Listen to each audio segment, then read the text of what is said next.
Bonaparte crossing the Rhine. Some of my friends who maybe are still listening, some of my friends from Garden Valley Pipe Band will recognize the melody. We know it as Bonaparte crossing the Rockies. Oh, really? Yeah. Oh, that's funny. Tell me about the tune itself. How'd you come across it? You're playing it on uilleann pipes. I don't know. Just when I mention this tune, what comes to mind? Yeah, well, it's a cool tune. It's funny. I expected you to say that it reminded that everybody knows it as Battle of Waterloo because that's how most Highland pipers know it as the Battle of Waterloo rather Yeah, than yeah, absolutely. Bonaparte crossing the Rhine. But yeah, it's a cool tune. It was sort of a funny thing. The pipe band I was in college, First City Pipe Band, like it was all a bunch of people that had learned from the same guy, who was a piper at a pretty good pipe band, kind of here in there in Minnesota, McAllister Pipe Band, which is attached to McAllister College. And so he had kind of taught a bunch of people that were kind of older pipers, like kind of started in their 40s. And so there wasn't like a great level of crispness or, quality of play. It was like, it was a parade band. Mm-hmm. But one guy was sort of, I don't know, like he was maybe the worst of us feels weird, but he was definitely like the most eccentric of us. And also like it took him a really long time to get on the pipes and we just kind of didn't take him as seriously as maybe we should have. But and to be fair, like saying the most eccentric of a group of pipers and drummers, that's pretty darn eccentric, right? Yeah, yeah, fair enough. But he just showed up with he started playing a tune that none of us had like taught him. Like I was the only person in that band that had learned someplace else and had learned as a kid. And Yeah. but he just showed up to practice one night playing this tune. We're like, what the hell is that tune? It's so good. And it was the Battle of Waterloo. And it's such a cracking, good march. And I started playing it a bunch because, I spent a lot of time portraying a bagpiper in the 18th century and kind of early 19th century who I think wound up playing at the Battle of Waterloo. It's not 100% sure, but so I was aware of your reenactment stuff. I figured you were just like a piper to provide ambiance. I hadn't realized that at any point you had you were impersonating a specific historical figure. Yeah, it was kind of funny. I worked as a park ranger for a bunch of years at a site, and I always took, my entry into reenacting was through I was a bagpiper first, and just my parents my dad had already been scoping out how expensive kilts were, and we went to a reenactment, just like a random carnival kind of thing, and somebody had a kilt for sale for $40, and he's like, "Oh, we're buying your kilt here right now." But like a $40 kilt at a reenactment made out of questionable acrylic, and like box pleated isn't really the same thing as most pipers wear these days. So kind of before I knew anything about reenacting, I already had like a historic outfit and was going around to things. And pretty quickly I became sort of like, oh, I shouldn't really be talking about Jacobite history in Wisconsin. But anyway, I wound up getting a job as a park ranger, and I just sort of discredited, or I didn't think about the bagpipe stuff at all. Like, oh well, I'll play bagpipes here for ambiance, but there must not be much of a story here.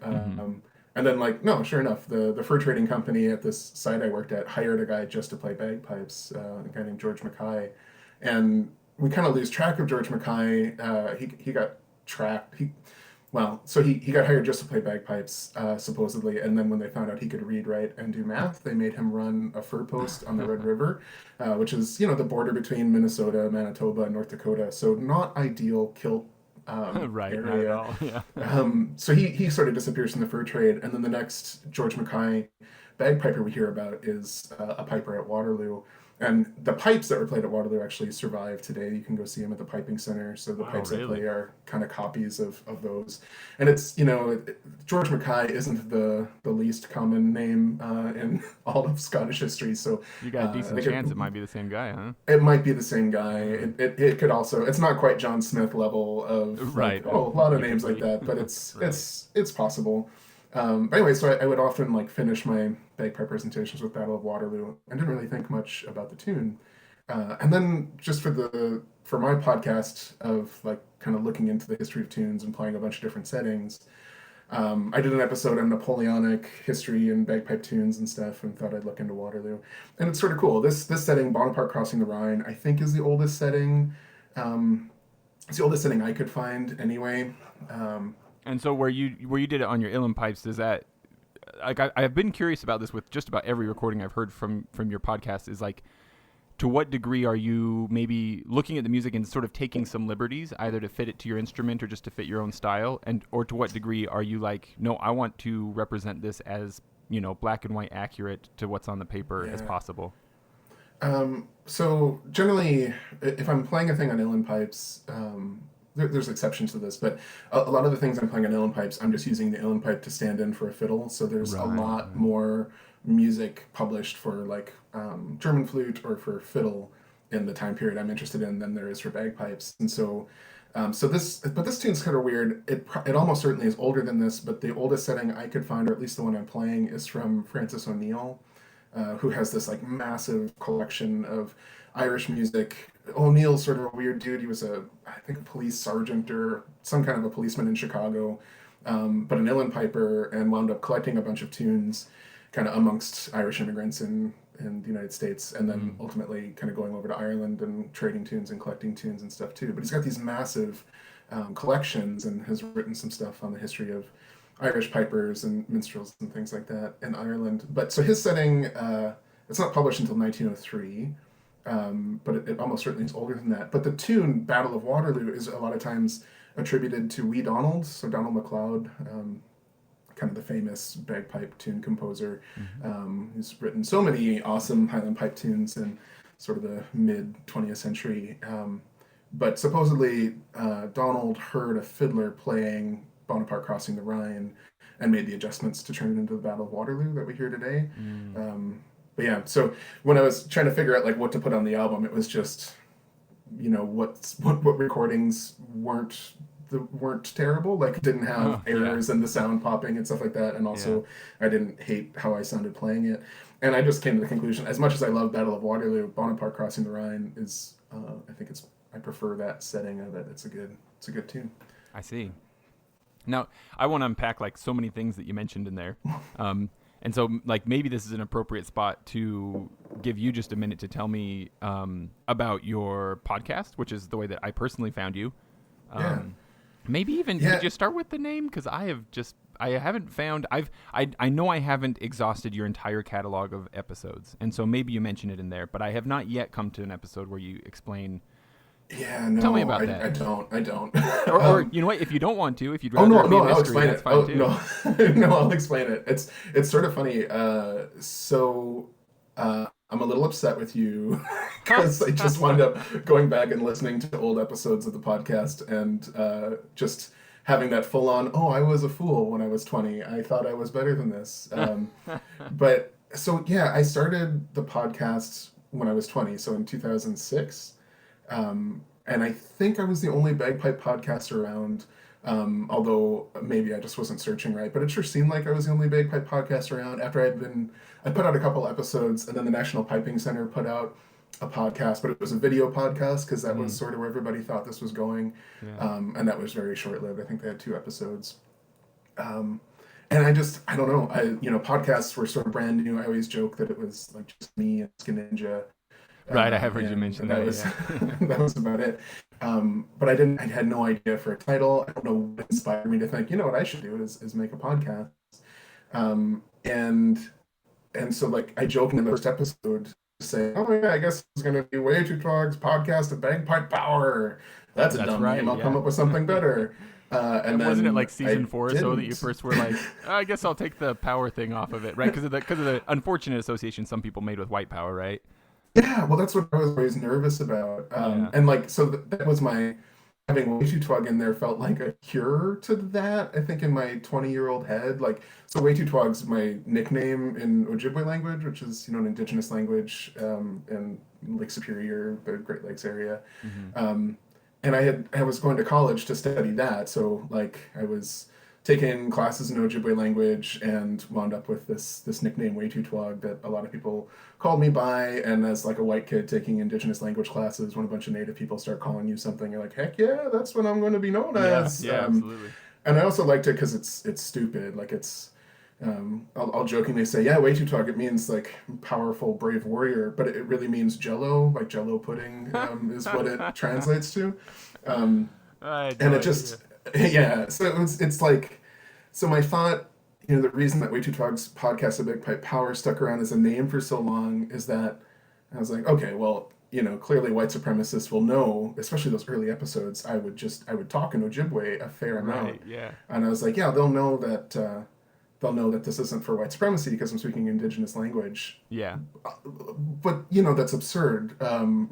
Like Ojibwe is not as much as it's a language that was spoke over a pretty huge chunk of the United States and Canada, and the Algonquian language in general, like even farther spread. Or Algonquian languages, it's not a thing that people identify. And even like that first year back in 2006 or 7, I remember people like blogging about the show saying, "Oh, my favorite parts are when you talk in Gaelic." I'm like, "Oh, I do not do that at all." But yeah, so you were counting on other people like doing research and things like that, or Yeah, Google searches, for example. yeah. But even then, you wouldn't be able to do it because I spell it just ever so slightly differently than it shows up in dictionaries. So there were some misconceptions going on there. And, yeah, and like honestly, so I was struggling with like the name, and I don't know, I've been frustrated with I don't, because of being a park ranger, I'm not a park ranger anymore, but when I was a park ranger, I had the luxury of being able to perform bagpipes sort of for a living, in a very controlled setting where I could be very clear about what the purpose of it was and how people were kind of supposed to interact with it. And I got spoiled with that. And the number of times, the few gigs that I would play out for museums and stuff, like there's one gig on Madeline Island and Lake Superior that I would do pretty regularly. And Madeline Island, it's a funny thing because it's a really important place for like Ojibwe history, but as like much of the history of Indigenous people in the Americas, Madeline Island was sort of cleared out of Native people, and it became like first it was a fishing camp for white folks, then a tourist destination, and now it's still a tourist destination, but there's a lot of weird like open liquor laws, so you can just walk around the whole island with open bottle in hand, open canvas. Yeah, and it kind of attracts this weird mixture of kind of hippies and just ultra problematic people, I guess. And so I'd be playing there, and somebody would got by, and I always have this thing of like, oh, I think I know what those patches are, like on your stick, on your scooter or on your coat, and like just realizing that there's an association with white supremacy and white power that bagpipes like kind of certainly attract people like that. It tend to. And there is a history of like it's not like bagpipes themselves aren't to blame, obviously it's people using it, but like the KKK uses bagpipes and Amazing Grace as like part of, I mean, it's such a absurd connection. Like Amazing Grace has its own weird fraught history of abolition, like a weird abolition slave owning stuff, but it's just weird that the Klan uses it as like, this is our tune, like that's written by a dude that like was a slave trader and was like, oh, I shouldn't do this anymore. Like, okay, cool. Yeah, it is an unfortunate thing, but I suspect that probably a lot of us, if we're looking for it anyway, we probably have noticed an unfortunate tying together that happens in some people's heads, where like you go to a Scottish festival and it's like, well, you can be there for the right reasons, but then that there are some people there who maybe have like what I personally would say are morally not right reasons for getting excited about some of this stuff, Yeah, so I don't know. Anyway, so I was. Hey, but is that island the one that has the church at which you did? I think it's your second to last tune on the album. No, St. Clement's Church is in. It's on the Isle of Harris. So it's like the southernmost. It's really like the southern tip of the Isle of Harris, and it's where the MacLeods of Dunvegan and of Harris kind of buried their chiefs and stuff like that. I really like the what's the word for the audio style or the audio feel there? Is it ambience? There's like some really good ambience in that recording. Like you can hear that it's a big space, Yeah, and it's really not. It's not a particularly big church, but but there's nothing in it, and it's stone. So it really, I guess it's pretty big. There's like little, there's some little arms or whatever, like kind of rooms that kind of stick off to the side of the main kind of cathedral section where there's more people buried and things. It's a really amazing space. We were there on a Sunday, which famously if you're going to the Outer Hebrides, you kind of have to be careful about traveling around on Sunday because everything's closed. But the church is like a historic site without interpreters there, so it was unlocked. We drove all over the island because we wanted to go see some brocks and standing stones, which didn't close obviously, and then. I just kind of randomly drove down to St. Clement's Church thinking there's no way this will be open. And it was open and we were the only ones there. And kind of the whole day we had been dodging big tour buses filled with people walking around the stones of Collinish and Brock's and stuff like that. So it's a really nice treat to have St. Clement's Church all to ourselves for, I think, about 40 minutes. So I recorded a couple tunes there. But. Oh, so it was impromptu, huh? That recording, huh? Yeah, I mean, it was impromptu, and it's an improvised playing, too. That's right. Yeah, it was sort of, like, I don't know, like we didn't go to Skye this last trip, but I did the whole bagpipe tourist thing of, like, well, we gotta go find Borderpipe and go to Dunvegan on Skye and kind of think about the McCrimmon's, and so I had been thinking that, like, oh, man, I bet McCrimmon's played in this church, for people that were buried in, for services and ceremonies and things like that, which I'm actually not sure about. Like the timeline of, it's so funny that church is built, I think less than 100 years before the Reformation, or like before kind of Protestantism comes to Scotland in a huge way, and so it wasn't used for terribly long, and kind of it was in various stages of ruin, but it was still a great place to record. So just wanted to go in there and play some tunes and try to feel some connection, but really just anywhere just sounds cool over there. It's such a good instrument for that. But. Well, I don't mean to sidetrack you too much. I feel like you've got a wealth of stories and information, so I just want to dive down every little alleyway. But let me allow you to reel it back and talk some more about the podcast, because I'm pretty sure you are the first bagpiping podcast chronologically. Yeah, I think so too. And it's sort of weird. Listening back to that first episode of, like, at no point in there do I explain why I'm doing this. Like, maybe I wondered. I was like, maybe he explains it in Ojibwe. Maybe I just don't know because it wasn't in English. No, I don't think so. It's just, I mean, at that point, I just posted on my Facebook feed for the podcast saying, like, oof, there's nothing that makes me want to quit doing this more than listening to myself from 2006. So I don't know what inspired me to do it. I was a 20-year-old dude that liked playing bagpipes, and I think I was enjoying playing around with that medium. I know it came and went in fits and starts. I wound up taking a class in blogs and wikis or something for my undergrad, where I got to, like, the key to college is to find ways to get credit for things you're already doing. That was the key to me. And so I was able to do the podcast for, like, class credit for a while, and it just kind of came and went. And then when I started dating my wife, who lived in North Carolina, I would spend a lot of winters down there, kind of away from my friends in Minnesota and Wisconsin, and the podcast became a way for me to, like, keep in touch with them. I think. Yeah, that makes sense. So, like, the next couple iterations of the podcast were that, but it was still just me. Like, at no point in the podcast run was it anything other than me talking about tunes and playing those tunes, and generally not even talking about them in a meaningful way. Like, just like, oh, I guess I'm going to play these tunes. I don't even remember what they're called. Was that partly because there was also a whiskey tasting element? Did that drive some of the clear details from mind? Yeah. Yeah. Well, and I just wasn't, I wasn't, in my head, there was this disconnect between history and bagpiping. For me, history was about, like, Indigenous history, and that was something to be taken seriously, and piping was my hobby. And then when I got more serious into, like, historical piping, I wasn't really doing the podcast anymore. And so this new iteration, I'm pretty proud of the podcast now.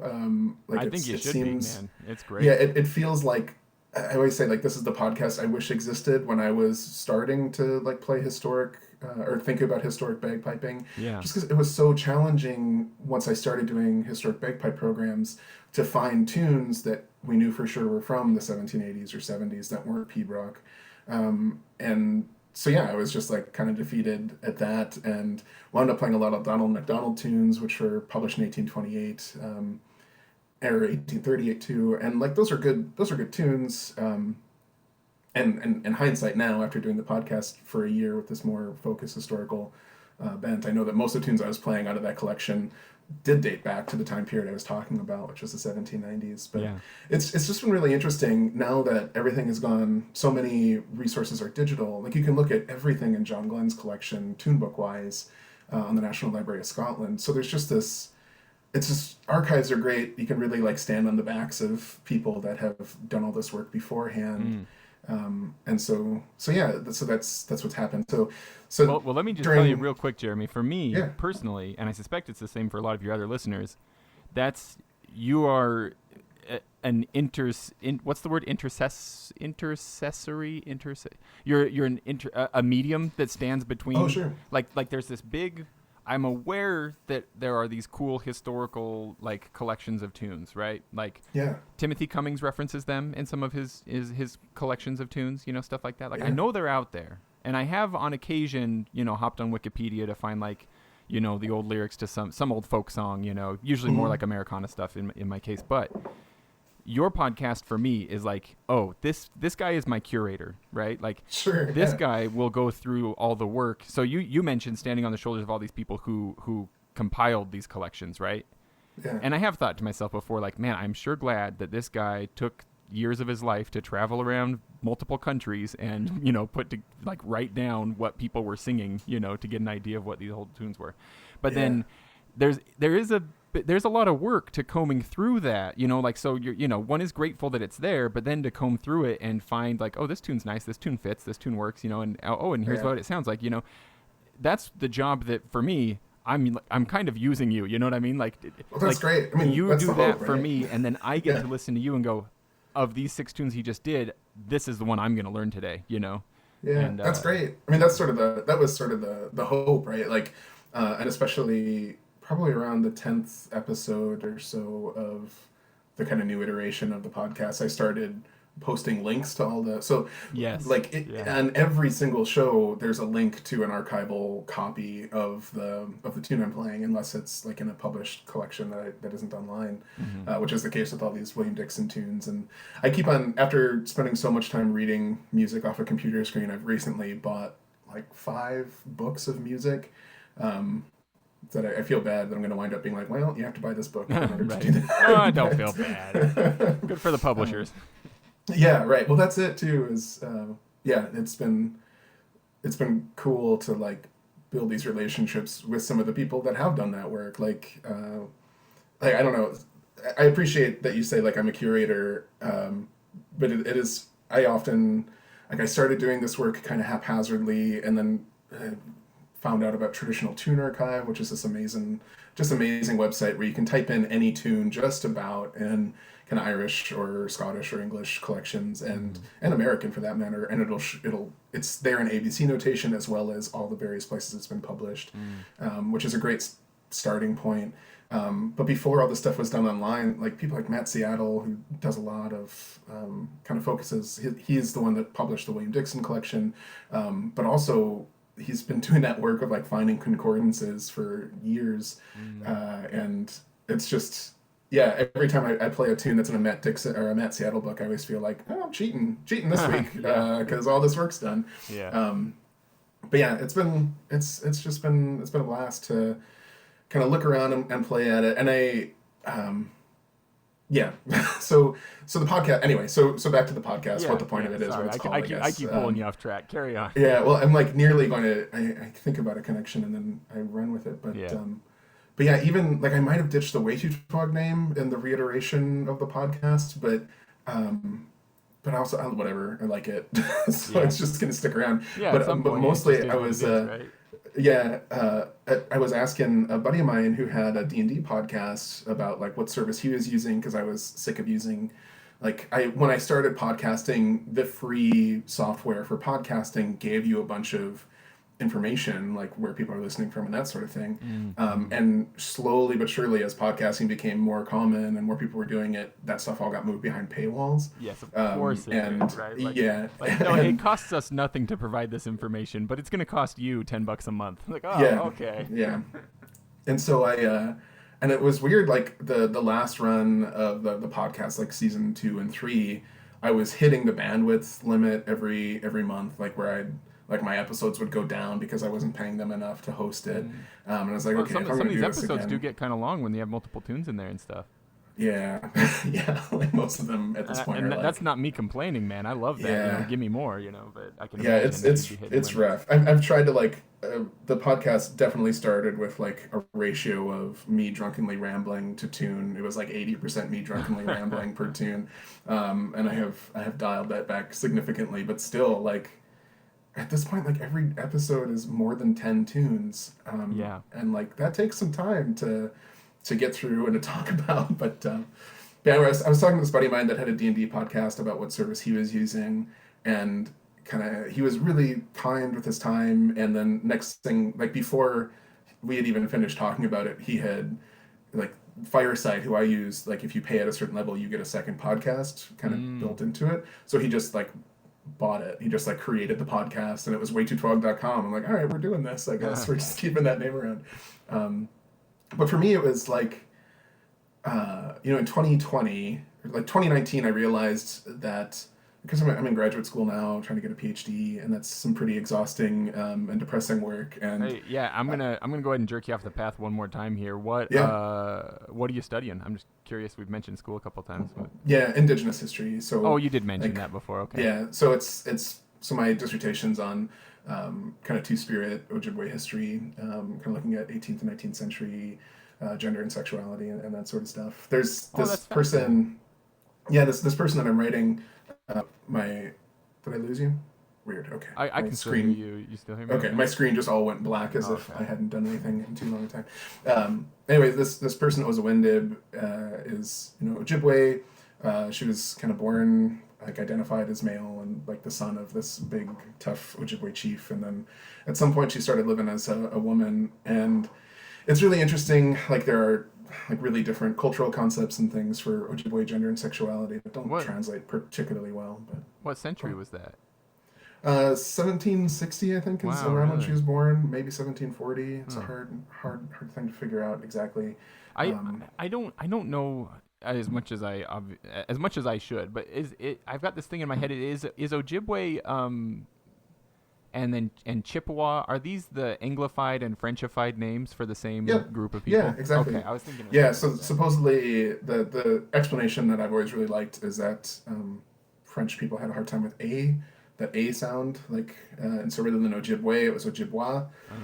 And then if you say Ojibwa faster and faster, Ojibwa, Chippewa, it winds up as Chippewa. But then when reservations were established... to Cajun. Yeah, exactly. But when reservations were established, it was sort of weird. So the French come in, they're like, okay, Soto and Chippewa is what we call these people. The English came in, just copied the French.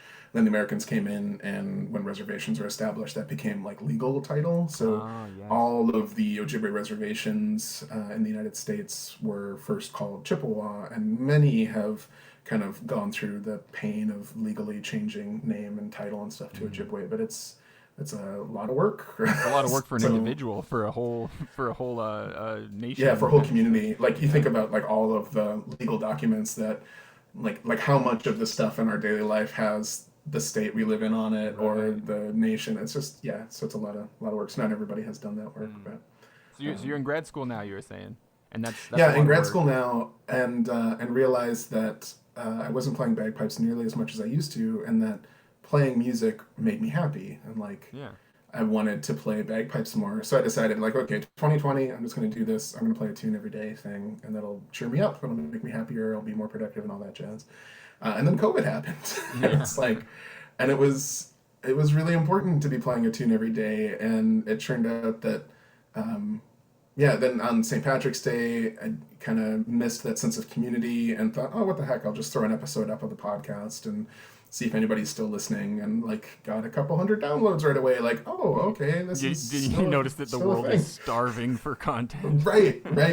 Yeah, I kind of, everybody that started anything early in the pandemic, those are some untrue numbers for long lasting, But it was, I don't know, like it was terrible, but in a lot of ways, like those early weeks of the pandemic were like some of the best moments. Like I've never thought better about like my neighbors or like the country as a whole. Like, man, it really feels like everybody's pulling together. It didn't take long for that to disintegrate, but it was great for a little bit of time there.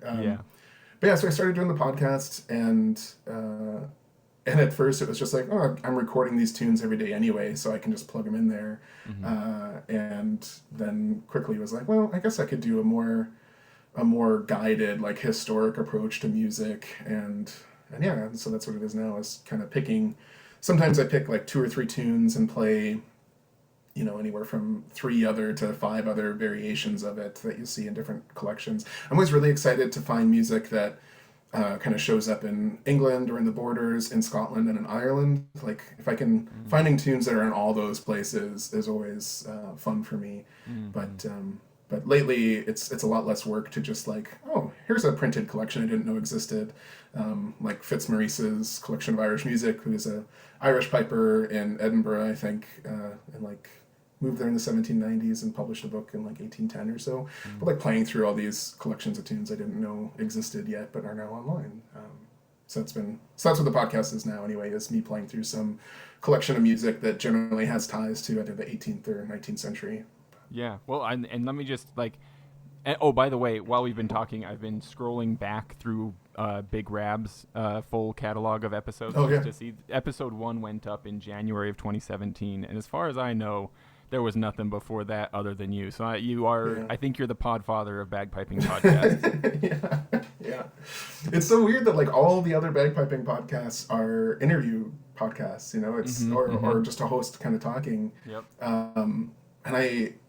That's what is interesting to me. Like it occurred to me like, oh, this would be easy. I think that it would be easier if I was interviewing or talking to somebody. Oh yes, than, definitely. Playing all these tunes, but that's why this show has this format, Jeremy. Honestly, like I thought to myself, I want to do this. Like a friend of mine, we had talked about doing something like this, and then he'd passed away, and so part of it was like a passion project. Like, hey, I'm going to make this happen. Great. You know what I mean? But definitely, I was like, what is sustainable? Well, every other week, no faster than that, and if it's an interview show, then I only have to prepare a few questions and I can let someone else do the talking. And so definitely the format you're doing is so much more labor intensive, not only because you're doing all the research and then divulging it to the listener, but it's also all this tune learning. I mean, that's one of the things that was blowing my mind right from the beginning. It's like, okay, maybe it's only 1 tune a day, but it's a tune a day.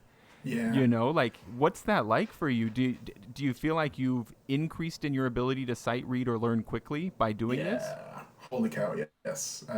Like if anybody ever doubts the whole, I don't need to practice, or practicing doesn't make me better, or I don't know that I'll ever be better. Playing a tune every day. And it wasn't like I was posting a tune every day. So sometimes, especially before we moved to a house, when I was living in a studio apartment and everything got closed for COVID. Like at first I was able to go to the music building on campus and record there. But that quickly went away during COVID. So I would go and find like a parking lot and record, 6 or 7 tunes or whatever to get me through the week. But still like having to play every day, like holding myself accountable to that. It really improved my playing, and I was sort of shocked to realize, I can sight read pretty well now. I actually had I don't know if I was anxious about our talk or what, or listening to the old podcast, but I had an anxiety dream last night about agreeing to a performance where I thought I was going to be playing one piece, and then it turns out I was going to be playing one piece on bagpipes and another piece on tuba. I've never played tuba. I have no idea how to play a tuba. But even in the dream, I was like, okay, I know what that note is. I'm going to guess that this is how I finger it. And it came out okay? No, it was horrible. Like, I could play 3 of the notes pretty good, but whenever there was like an 8th note, it was obvious to everyone watching that I didn't know what I was doing. But yeah, sight reading has become just a breeze to me now, which is not a thing. Like, I learned how to read music. One of the things that I think is really great about kind of the great Highland bagpipe tradition is that, it's great and bad at the same time, but I love that if you're going to learn Highland bagpipes, you learn how to read music. Like, that is part of it. That is a skill set that is important to this process, for playing in bands anyway. Yeah. And you lose something there. You definitely lose like a willingness to experiment and that kind of thing by having everything written, which is, I think, why everybody goes sort of loses their head when you're starting to learn Pibroch, because it doesn't look anything like it sounds. Whereas if you only learn things by ear, that's not a barrier. And it's been really interesting, like all of these, some of like the world's most famous uilleann pipers, And even like people that play historic uilleann piping tunes can't read music. It's like Yeah. I was watching a lecture from Ronan Brown, who's this really good Irish piper, and he has a set of pipes, or I'm not sure if they're his or if he was just playing a set of pipes from the 18th century, but he was doing this presentation for Napibra uilleann where he was playing through a bunch of 18th century tunes on these 18th century pipes. But he doesn't read any sheet music, so he had to have like a research assistant or somebody, like a friend, who would Oh. play the tunes that he thought sounded interesting. She would play them on fiddle, and he'd be like, "Yeah, I'm gonna learn that." Wow, really? And it's like a real big. It's more important to learn by ear, and you can pick up tunes fast. So it's definitely something I want to try, is to learn by ear. But yeah, being able to sight read, it's like it's not a perfect transcription of how music was played in the 18th century to how people are recording it, but it's better than anything else we've got, kind of arguably. And really, my first instrument was Highland pipes, and I've complained about this a bunch, but I just have no music theory background at all. And kind of my favorite anecdote or example of this is when I asked my bagpipe teacher, Anne Brown, who's really good piper, and really patient with me when I was 9 and asking a bunch of questions and wearing a kilt to practice all the time. But when I asked her what a treble, yeah. But when I asked her what a treble clef was, she was just like, just ignore that. You never You don't have need to to pay know. attention to that. You're a bagpiper.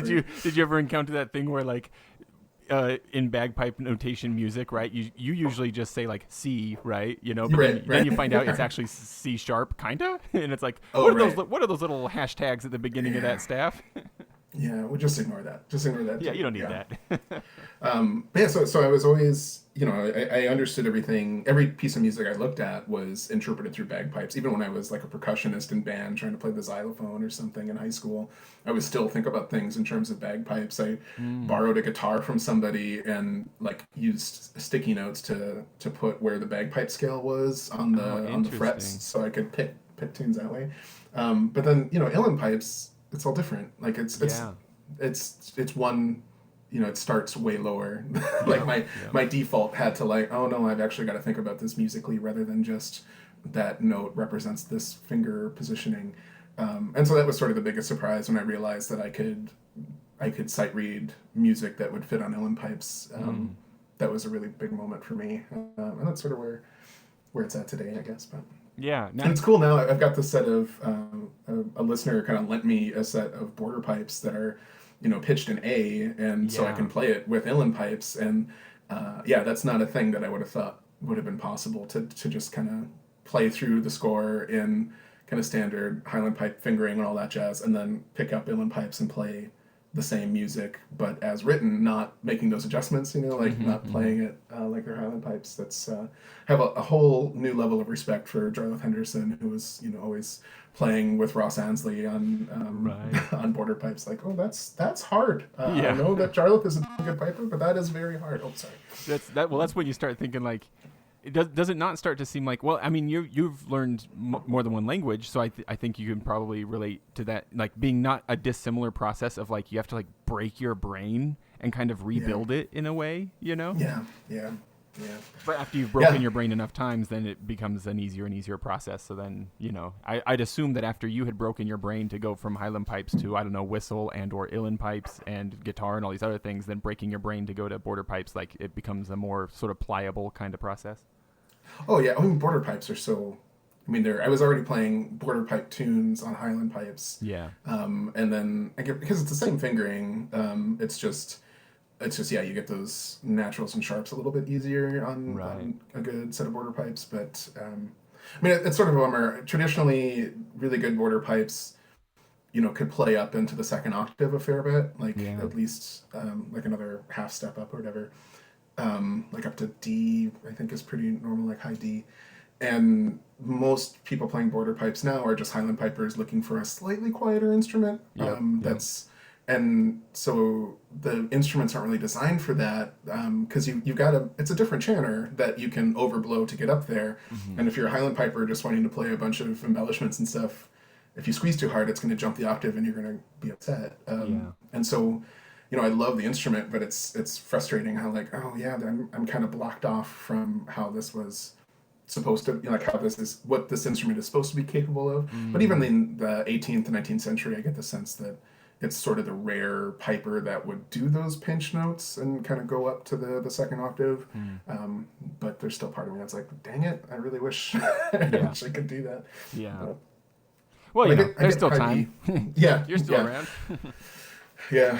Yeah. There's oh, go ahead. Go ahead. No, you go on.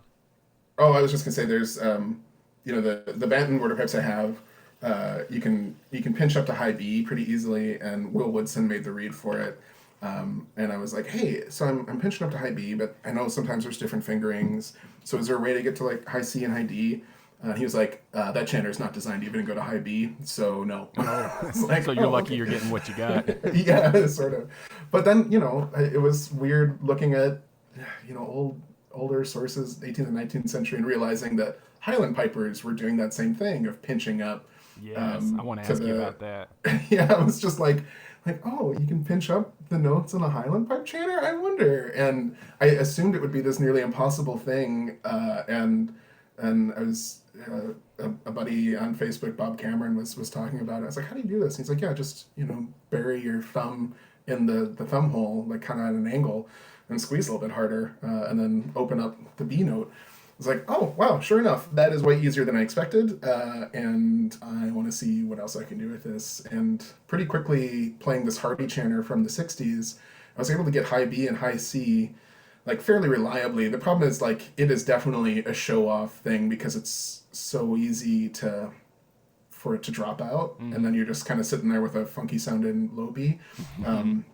But it's when it works, it's really cool. And I've played around with trying to do it like at speed with a jig or something, and it's like, no, that's beyond me. But for slow airs and stuff, you can really hold that high B and high C. I mean, something like Old Lang Syne, right? Yeah. Which I'm gonna Old Lang Syne. I'll pull the audio for that one.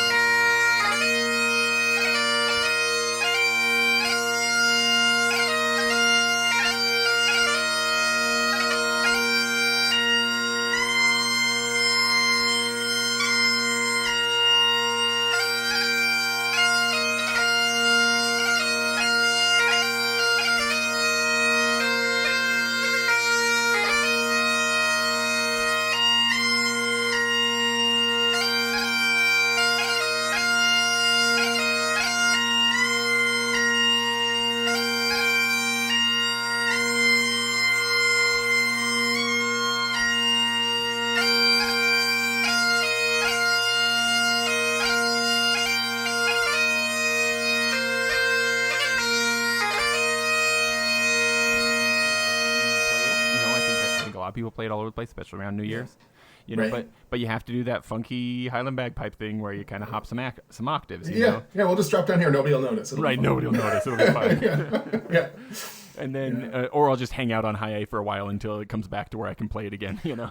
Yeah, there's that grip on high A does a lot of work. I feel like. Yeah, it does. Like, I'll just add a lot of grips here, and people will understand what I'm doing. I'll tell you what. Like honestly, I have relied on that for like so many requests that come in for like funeral gigs. You know, it's like, will you play this hymn or will you play this old cowboy song or whatever it is? You know, it's like, well, let's see. I can do it up to here, and then I guess I'll hang out on a high A for 7, 8, 9 counts, and then I can come back in. Yeah. So that I have tried that. You described that to me, that dig your thumb into it thing, you know, and I tried it a little bit on one of my Highland chanters, and I'm not having success with it. Did it take you a while to get it to work, or like did you find any little tricks or anything? Because I'm jealous, man. I want that high B. Yeah. So one of the things that helps is to do an alternate fingering for high A. So your high A is just the back thumb open rather than like the whole thing. So if you do a high A fingering that way, that might help a little bit.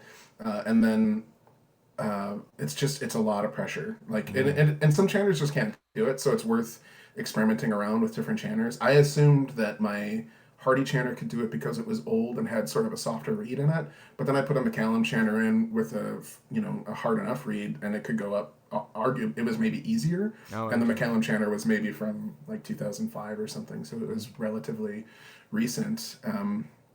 But yeah, I think just go for it, keep trying, and it also takes. I mean, you have to give it more pressure. So the way that most Highland pipers have their drones set up, if they're set up properly, your drones will probably churn off when you squeeze up to it. So you have to make some adjustments there so they'll keep going. Yeah, so I think that's why people don't do it.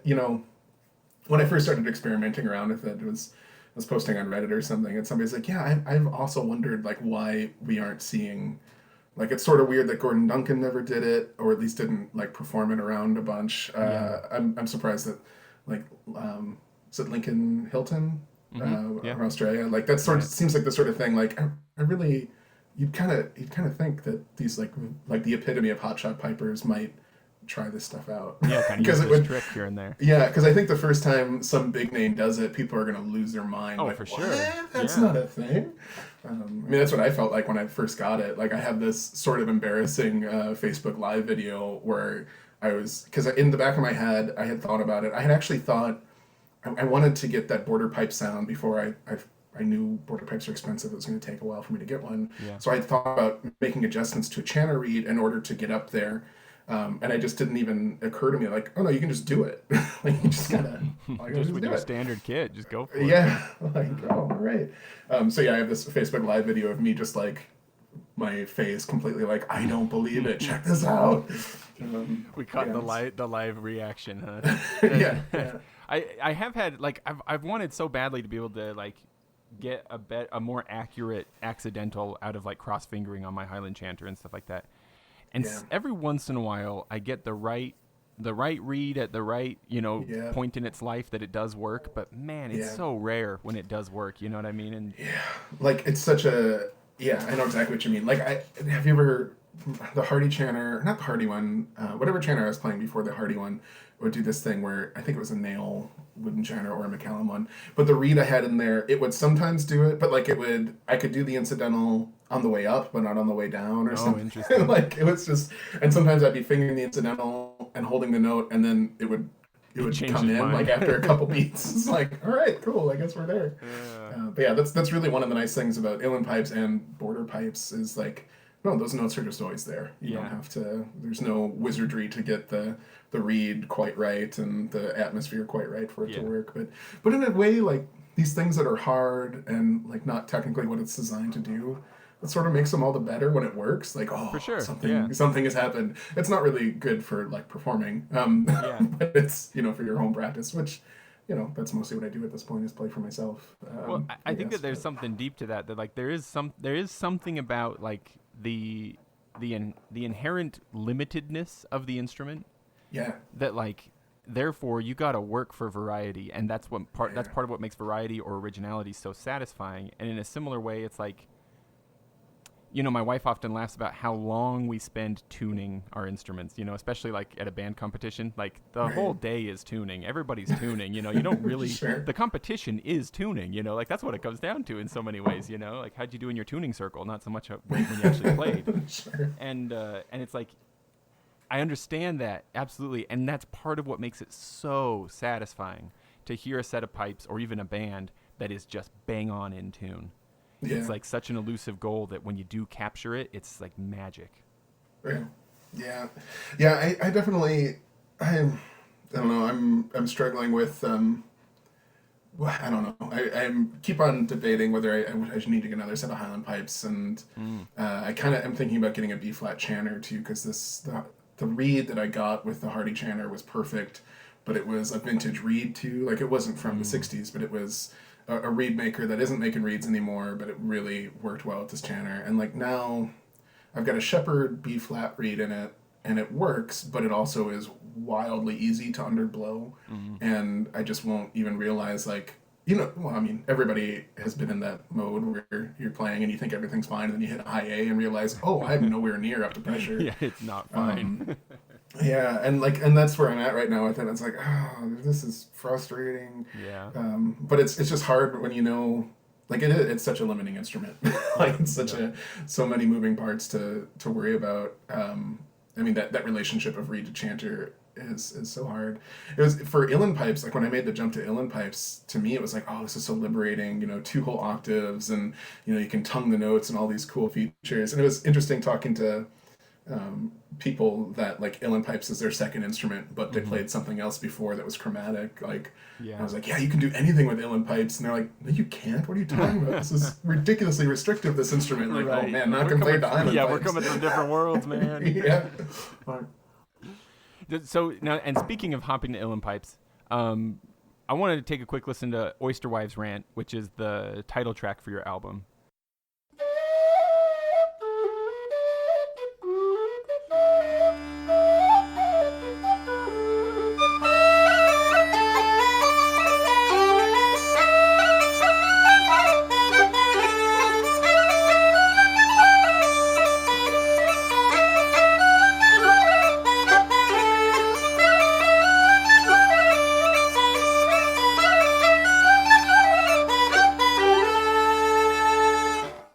Now, this album is a collection of those tune-a-day tunes, right? Like, sort of, you pulled from those, right?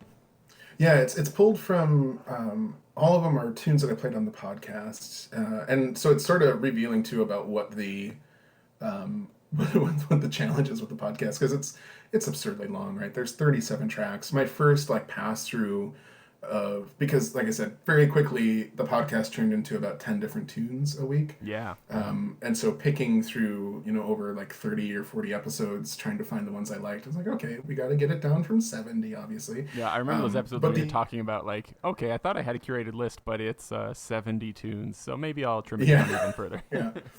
Yeah, but like it's not a long album. It's actually like a pretty normal length album, because most of these tunes are not sets; they're just standalone tunes. So like Oyster Wives Rant is 30 seconds long. Yeah. So it's just me playing through it. And if it's the first track on it, that was what I used for the intro for the podcast for like the second half of that season. And yeah. And we get to hear in here you playing whistles and uilleann pipes. So if you started on Highland pipes, I'm curious, where'd you go from there? Because a lot of pipers do pick up a bass whistle. I've got one here. Yeah. Like a lot of pipers pick this up. And so did you go Highland pipes, uilleann pipes, whistle, or was the whistle in the middle? And also, do you think in D when you're playing the whistle, or G, or are you thinking in Highland pipe terms? I'm just curious for my own sake, because at this point I'm thinking in D. I should be thinking in G or A or whatever, but my brain can't handle. I still can't handle. You made one hop. Let's not make another hop. Right? Yeah. I keep thinking like I should just take a music theory class to try to understand this stuff a little bit more. But when I was in that boat, it was always like I'm not a morning person, and like those music theory college classes are always like super early in the morning. Yeah. I guess I'm just gonna keep on struggling here. But yeah, when I'm playing whistle, I definitely think of it as an uilleann pipe. So kind of think of a thing in the key of D, or not in the key of D, but pitched in D. Yeah. But yeah, I started with Highland pipes, and I was a kid, and I think I started when I was like 9 or 8. And where give me a little bit of your bio too here. This was was this in Wisconsin or Minnesota or what? Yeah, it was in Wisconsin. Right? I was born kind of in the suburbs of Milwaukee, and family moved to Kansas for a little bit, and when we moved back to Milwaukee area, like my mom, in order to get us, my brother kind of fell in with a bad crowd in Wichita where we lived, and my mom was way more diplomatic than I think a lot of parents would be, and so she was like bribing us to be willing to leave. And so like she's like, anything you want if we can move back to Wisconsin. And my brother rented ferrets, so we got ferrets, which was cool. And then to be fair, like I didn't care. I was 7 when we left. But to be fair, it's like, anything you want, Jeremy? Like, what do you want if we go back to Wisconsin? And sort of out of the blue, I said, I want to play bagpipes. And she said, "Oh, okay. Statement. That's I guess we'll do that." And I always say it's sort of like when you're a 7-year-old or a 6-year-old, you're like, "I want to be a fireman," and you don't really think about it yet. So I don't even know. Like my dad had this cassette tape of bagpipes that I think I enjoyed, and like I remember seeing a pipe band play in a parade before that point, but it was the drum that got me excited, not the bagpipes. So it's sort of which one? Sort of weird. Was it tenor drum or? It was the bass. It was hearing that bass come, over the hill. That's what got me excited. But yeah, we moved back to Wisconsin, and then my mom and dad both were like looking for a place and got me set up with lessons at the Billy Mitchell Scottish Pipes and Drums. And it was sort of, I kind of remember it where my dad said, "Well, we found you a place to teach you bagpipes," and I said, "Bag what?" Like it didn't. I didn't even remember. Yeah. But kudos to your parents for not only being willing to let a child learn the bagpipes in their home, which is one of the most excruciating experiences for a person's ears, but also to buy their other child one of the stinkiest pets that you can possibly own. Yeah. They really love you guys. Yeah, they went through it pretty bad. I mean, so my memory, remember asking for this, when I was a kid in Kansas, telling my mom. My dad's telling it. So my parents were divorced, which is sort of why we wound up in Kansas. And then I lived with my mom, and my dad, when he used to tell people about how I started learning bagpipes, he would say, well, he lives with his mother, so I wanted to make sure to find a place where he could learn how to play bagpipes. So I don't know that there's too much truth in that, but yeah, I started playing Highland pipes, and I kind of immediately didn't like the band. That's what I was wondering. So were you learning from a band basically? So it was straight into a band? Yeah, and I don't know what it's like out there, but the scene that I was like growing up in, it really felt like if you want to learn bagpipes, you learn from a band because they give you free lessons because they're always looking for pipers. Yeah. And so that was it. Anne Brown was my teacher, and she was just very patient with me. At one point, I knew I wanted to be around the pipe band, but I thought I was so impatient to have pipes, and I was just so sick of being on practice chanter. And like in hindsight, like it must have been like a month and a half when I was like, this is taking too long. How old did you say? Were you 7, 9? I was 9 or 10, I think, when I started. I think 9 when I started lessons. And I like at one point I decided to quit bagpipes and become a percussionist. So I was like taking snare drum lessons, and I was like, well, this is harder than I thought. And I went back to bagpipes and like all this stuff. They told us when we started, like, yeah, it'll be at least a year before you get bagpipes. And I still wound up with bagpipes in a year, but it seemed like an eternity to a 9-year-old. So I was with the band, and then I did one gig. I played Irish Fest with the band once, and that was it. I was like, I don't really like this. That was your band career, huh? That was my band career, and I did one. I was frustrated because I didn't like being restricted to playing everything exactly as written, which is how a band is supposed to work, right? With all the grace notes and embellishments being the same.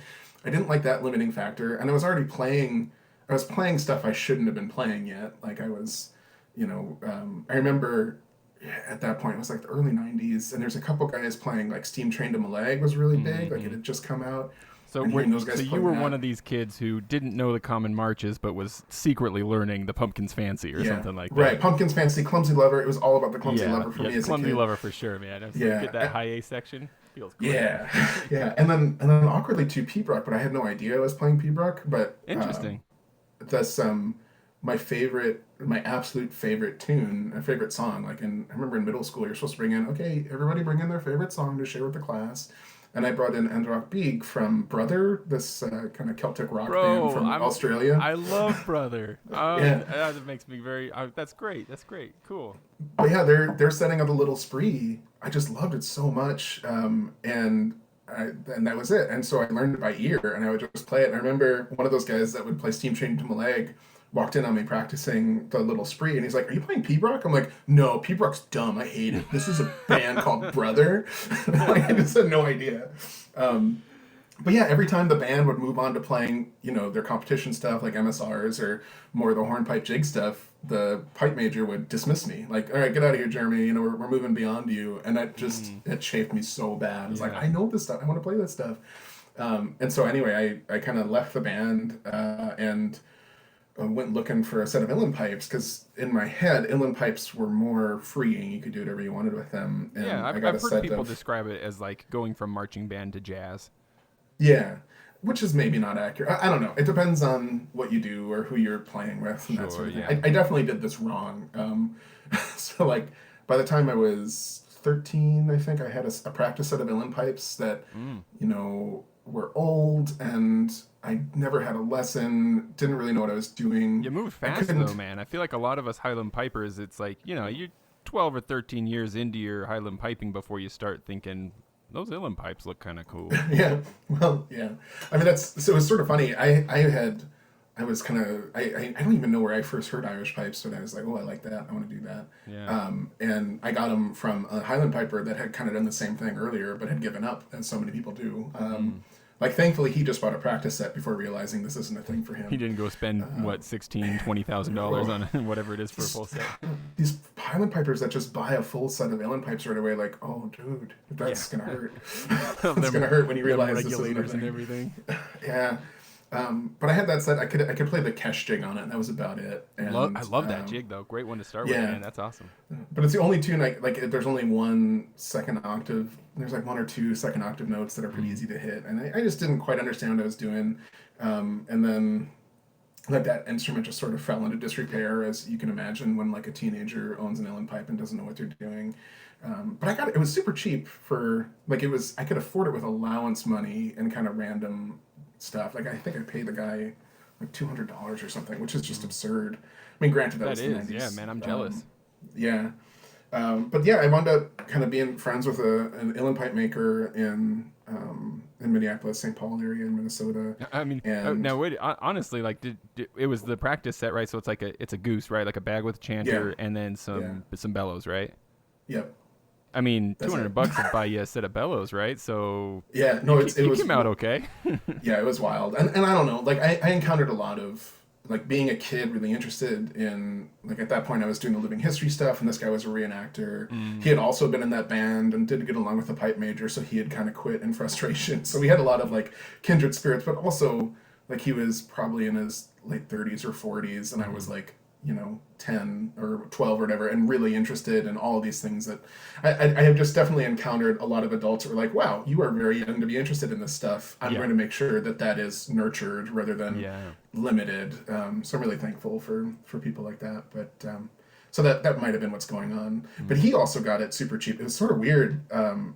It's a Quisthout practice set, and Quisthout is a Dutch maker, I think, moved to England and is making again, but kind of took a hiatus for a while. But like whoever bought it initially bought it at like a Sam Goody, like at some random like instruments shop, like not from a specialist, not from Quisthout, but it was like part of the inventory at like a guitar and saxophone store. But they bought it. Whoever first bought it also paid next to nothing for it because it was like the 80s.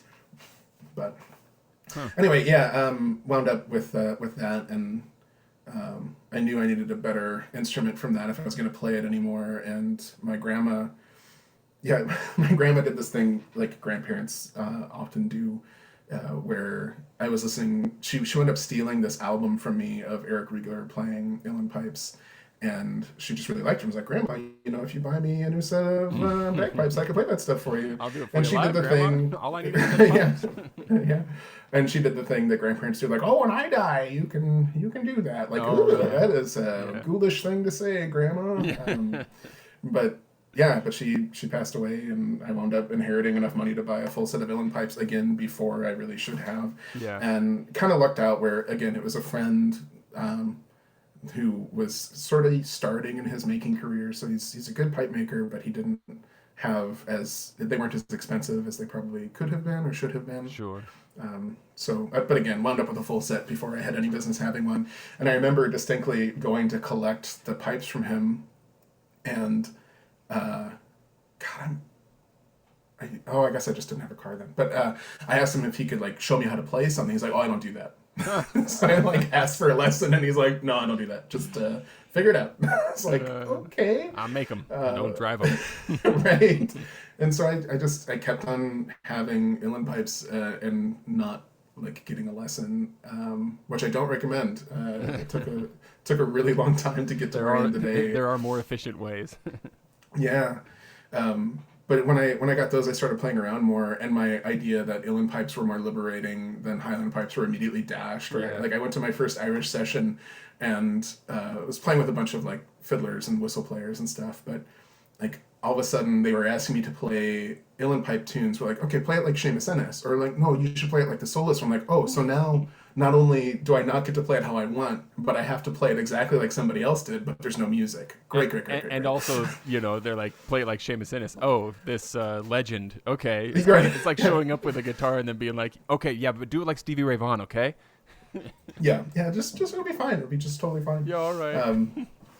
But again, like I got this set of Irish pipes thinking that it was not going to be a historical interest of mine, and thinking that Irish pipes were some new thing, and then realized like, oh no, this instrument was actually having like a real big kind of finalization in this time period that I was portraying as a park ranger. So I should look at these historic collections of tunes, and quickly realized that O'Farrell, whose pocket companions are sort of this really robust, cool collection of tunes, like he published a set of tunes when he was piping in London for this opera that I am 100% sure that these fur traders would go to when they were in London.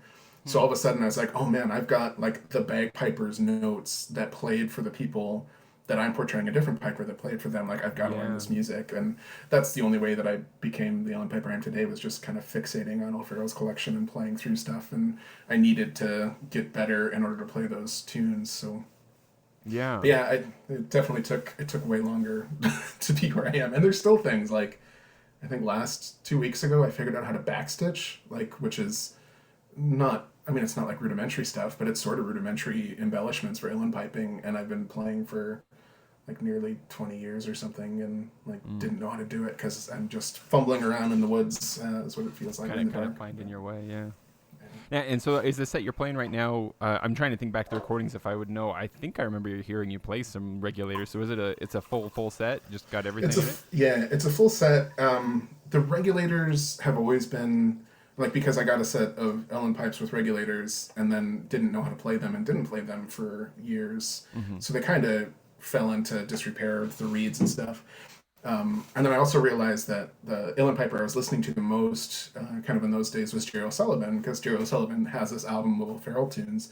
And Jerry O'Sullivan plays regulators quite a bit differently than most people because one of his regulators didn't work. Oh, interesting. So most uilleann pipers favor the regulators that are kind of closest to your body, the tenor and baritone. Yeah. And then the bass one is like an add-on that honestly not a lot of pipers don't even bother with, but it adds this kind of bass thing. But Jerry O'Sullivan's the regulator closest to him never worked, so he always favored that bass regulator. So that's how I started playing regulators, was just always hitting those bass notes.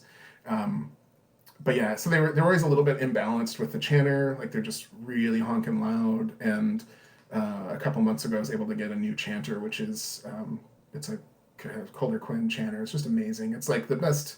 It's just about the best uilleann pipe chanter you can get. I mean, it is. It's the best uilleann pipe chanter you can get. Maybe there'll be some people that will argue about that, but it's definitely one of like the best makers. And I kind of lucked into asking somebody at the right time and having it. And at this point, this chanter is way softer. Yeah. And the regulators are just all over the place. So as much as I was starting to get halfway decent at regulators with my Boisvert chanter, now like I just haven't played them in months again. So I'm like kind of in that frustrating plateau moment of like, I guess I need to start saving and getting on somebody's waiting list to get a set of regulators that are more balanced with this chanter, or to like really sink all the time into learning how to read the thing myself so that I can have softer reeds in it. But yeah, have you ever delved into making your own reeds for any of your pipes? No, not really. Like I read, like I live in Iowa now, and Tim Breton lives not too far from me, who's kind of a big uilleann piper and old pipe maker, and has a book called like My Method about reed making. And after reading his book, I just like kind of played around with the fundamentals. I'm like, okay, I think I understand how this can work. And I like took a chunk of cedar and some stuff. Again, when I was a park ranger in the summers, I was working in a canoe warehouse where we build like birch bark canoes and other things. So we had a bunch of cedar around.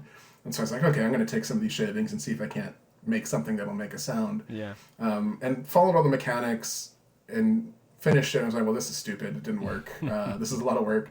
But like one of the most frustrating parts about reed making is like when a thing, it's sort of like if you make wine or beer, they say don't throw it out because it might just need a little bit more time. It's sort of like that with reeds. Like you kind of make it and then you have to let it sit for a day and then come back to it. And that was my experience. I came back to this weird reed I had made out of cedar, and it didn't make a sound the day. And then 2 days later, I was back in the warehouse, picked it up, and it squawked. I'm like, oh, wow, I'm never going to do this. This is too much. Like, cool, like, that was fun. Never. Yeah, it was a good experience. But I kind of had this moment of, like, in the early days of the pandemic, I had that, like, apocalypse fear. Like, yes. oh, no. Oh, yes, absolutely. What am I going to do? I need to learn how to make reeds so I can source this. Yep, oh, man. I'm sure you and I are not the only ones who, like, our first thought should have been food, but one of the first thoughts was, my reeds! Yeah.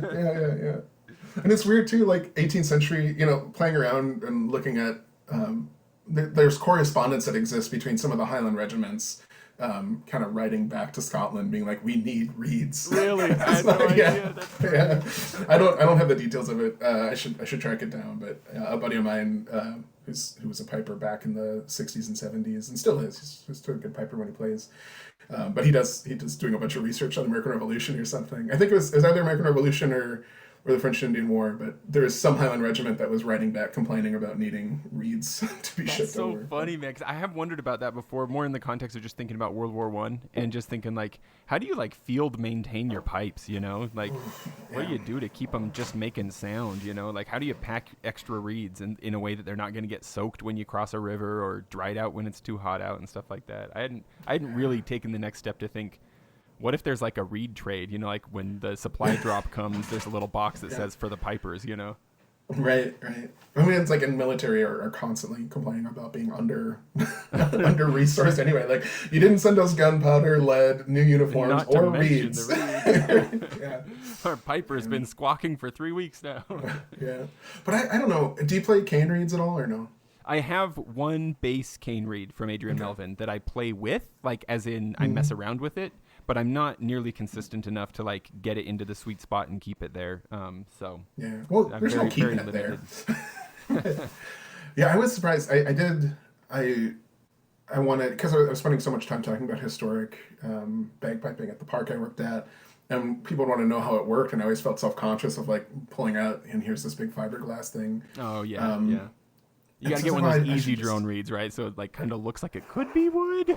Yeah, but then I started playing around with. It was honestly after, like, meeting with Tim Breton and him kind of showing me how the reed worked on my uilleann pipe drones.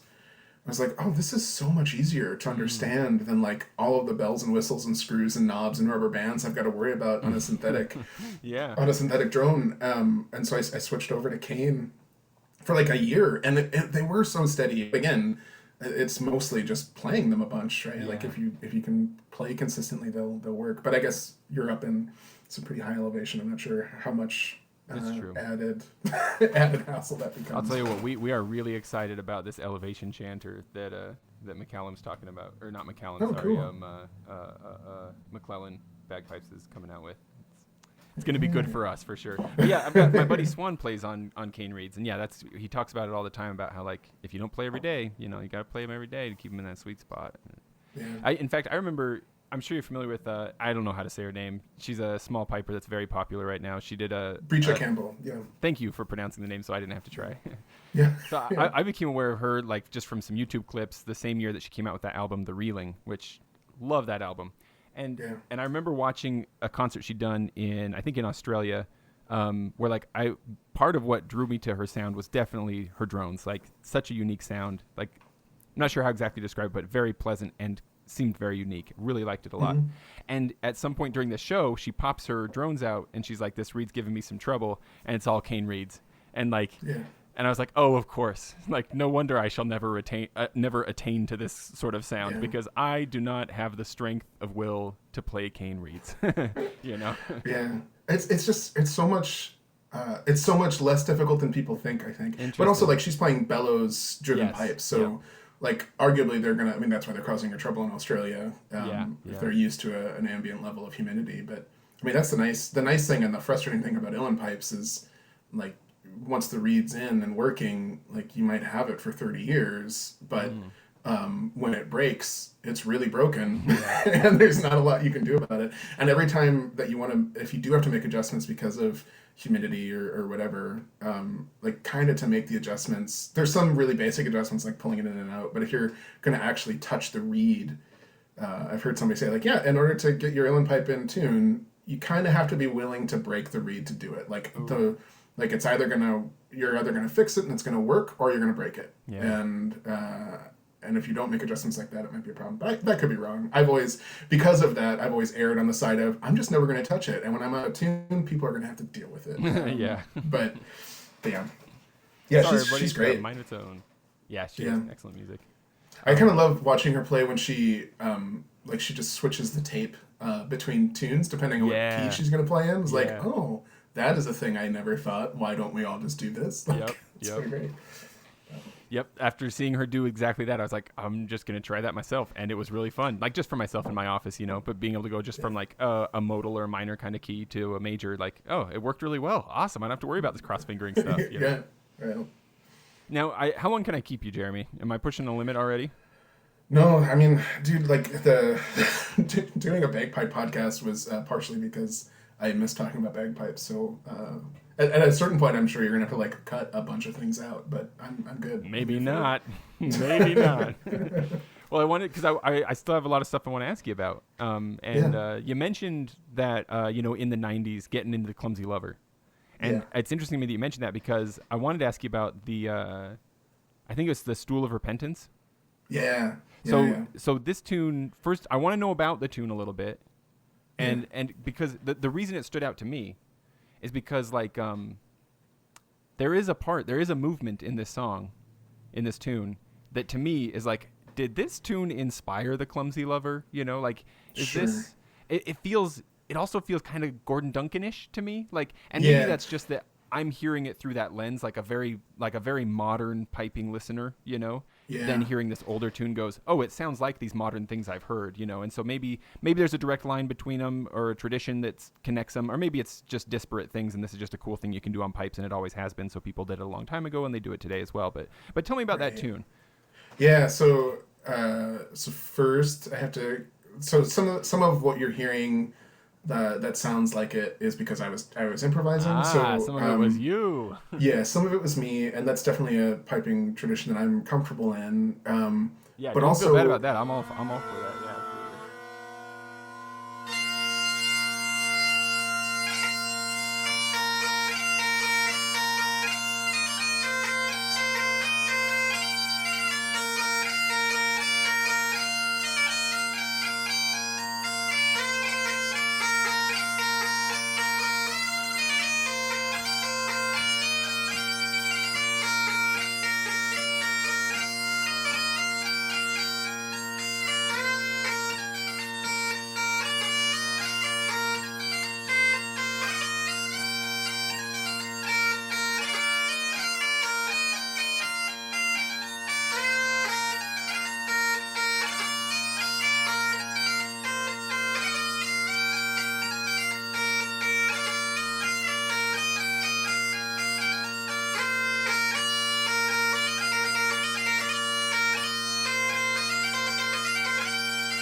so one of the, like when I first restarted the podcast, I guess it would be like technically season two.